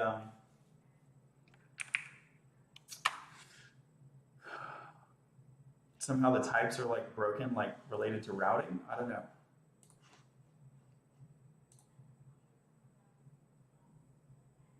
No, still going. Very, very sure that it's broken. Okay.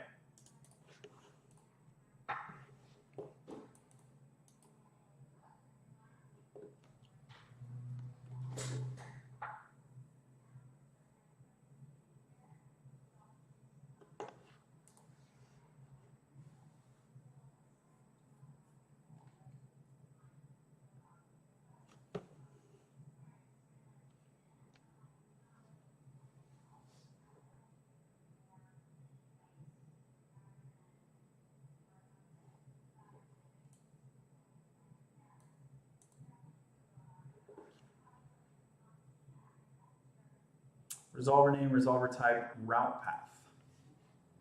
Resolver name is utils. Okay, so part of the problem could be that utils is not intended to be a mutation resolver. That could be the problem. Resolver type, mutation. Again, this is not a mutation. And route path. Nope, this is not meant to have a public route. Okay, so somehow there's like, it's attempting to do routing when I don't want it to. So I need to move.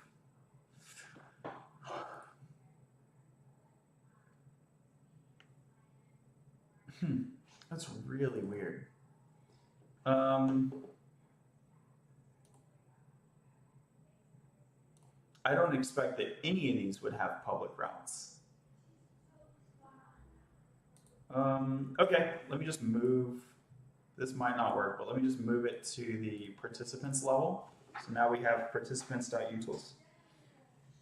Where should I start learning to code? Check out Codecademy, the front end path.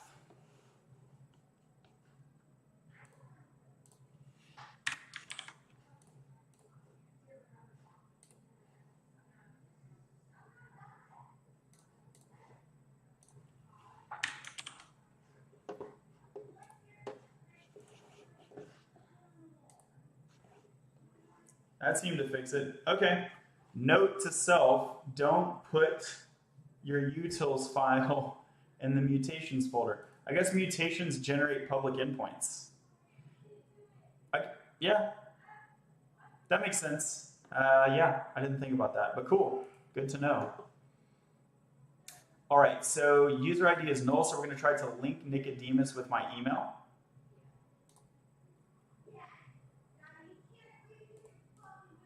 And look, it's saying email entered is not valid by default, although it is.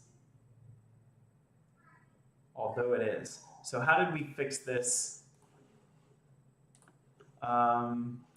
We fixed this with the other field, right? Now I need to figure out how to fix it here, basically. Pages. I'll close others. This is the update participant page. Okay. This is the update participant mutation. I want to see the page. Pages, pages, pages. Parties, party ID, participants. Edit. Cool. So here's the actual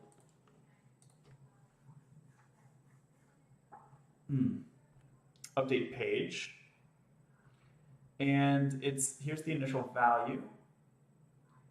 Let me go to the form. Right, this is what we did. So Boolean props initial values is gifter. What if I do, can I do similarly with a string? I'm not sure. String. Yeah, that's not going to work. So I can do a similar thing, but not quite as similar as that. So we're going to do initial values dot email, or the empty string.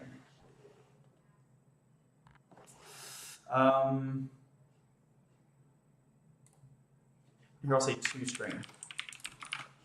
Is that going to? Nope, you still don't believe me.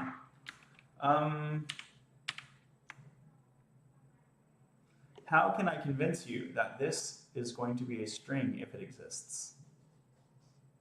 From a type perspective, I can't. From a type perspective, I can't.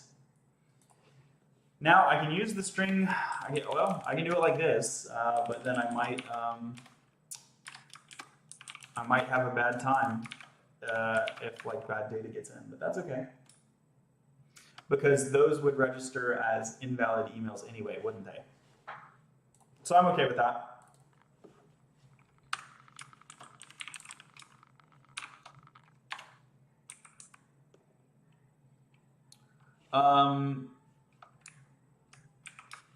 Gonna just double check that string casting undefined and null leads to something I don't want. Let's see. So let's string cast null, and I get the string null. If I string cast undefined, I get the string undefined. Yeah. So I don't want those. So that means that I should do the or check inside of the string cast, right? So that if it's null or undefined, I'm using the empty literal first, and the empty literal is being redundantly string cast, and I'm chill with that. We're chill like that, bro. How long can you code? I don't know. Is there no option to pre-validate the initial values?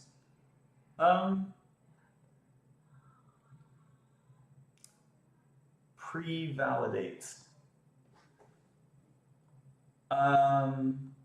I don't know what you mean, pre-validates. No, I think the answer is no. I guess you could implement some like, I don't know, database level validation on the exit, which would be really weird. Typically you would validate it saving into the database. But yeah, this is a common pattern to do redundant validation. So the server shouldn't trust the client, and the client shouldn't trust the server, so that when I submit some form data, it's being validated on the way up, hopefully at the logical level. Frankly, you could validate it on the UI in the business layer, and then again at the database layer. 1, 2, 3 checks on the way up, and then bringing it back down, query the database, maybe a check at the business layer, and then a check on the UI 3 times back down. So it's redundant, but it's really safe, and we value safety, right? So it's chill. Thoughts on Quasar framework? I have no idea. It's 2022. Why so complex to make a website? Because it's not a basic website, right?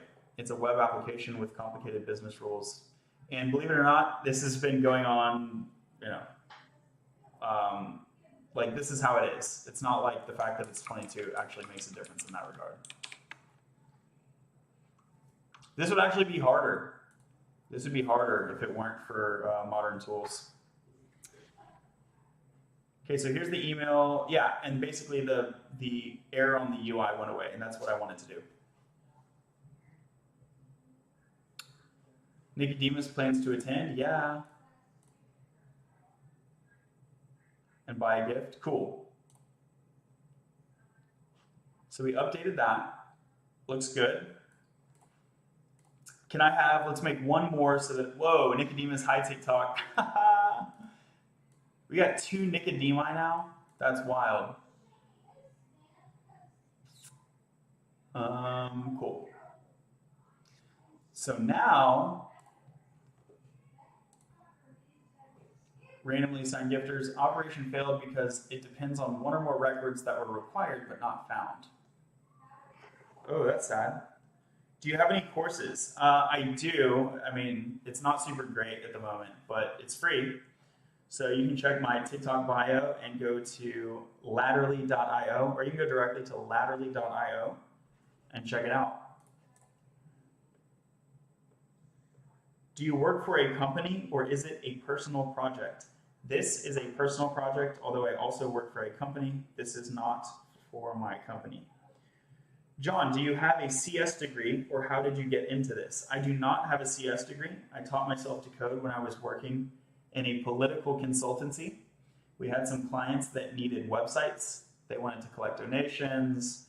They wanted to blog and get the news out, collect emails, do all the other things that political campaigns do with websites. And I had recently had a WordPress website and I thought, well, I can just build them a WordPress website with some easy to use WordPress plugins and we'll be good to go. And so that's how I started, but then I started getting customization requests. And I did what I could, and little by little you build, and then you're building full-blown websites, and then you become a programmer. Nice. What is the website name? I didn't get what you said. It's Ladderly, like a ladder, ladderly.io. Ladderly.io. Can you see that? And you can hit enter on that, and it will forward you to ladderly.teachable.com. So you can also go there. So this is the website, Ladderly.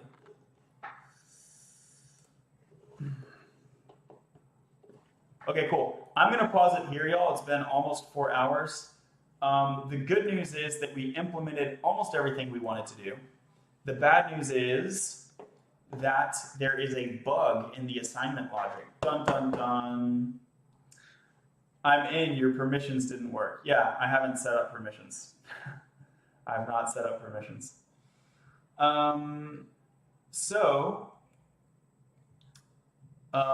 Like in the next stream, I'll try to fix this bug. So follow the page and thanks for being here and have a great time. We got to over 17K likes. I was going for 15 and we got to 17. So that's really, really cool. Just joined. What is this stream? Hey, sorry to tell you, actually the stream just ended, but we were building Welephant with a W. You can go to GitHub and search for Welephant. That's spelled like elephant with a W. And you can read more about the party planning tool in the README there.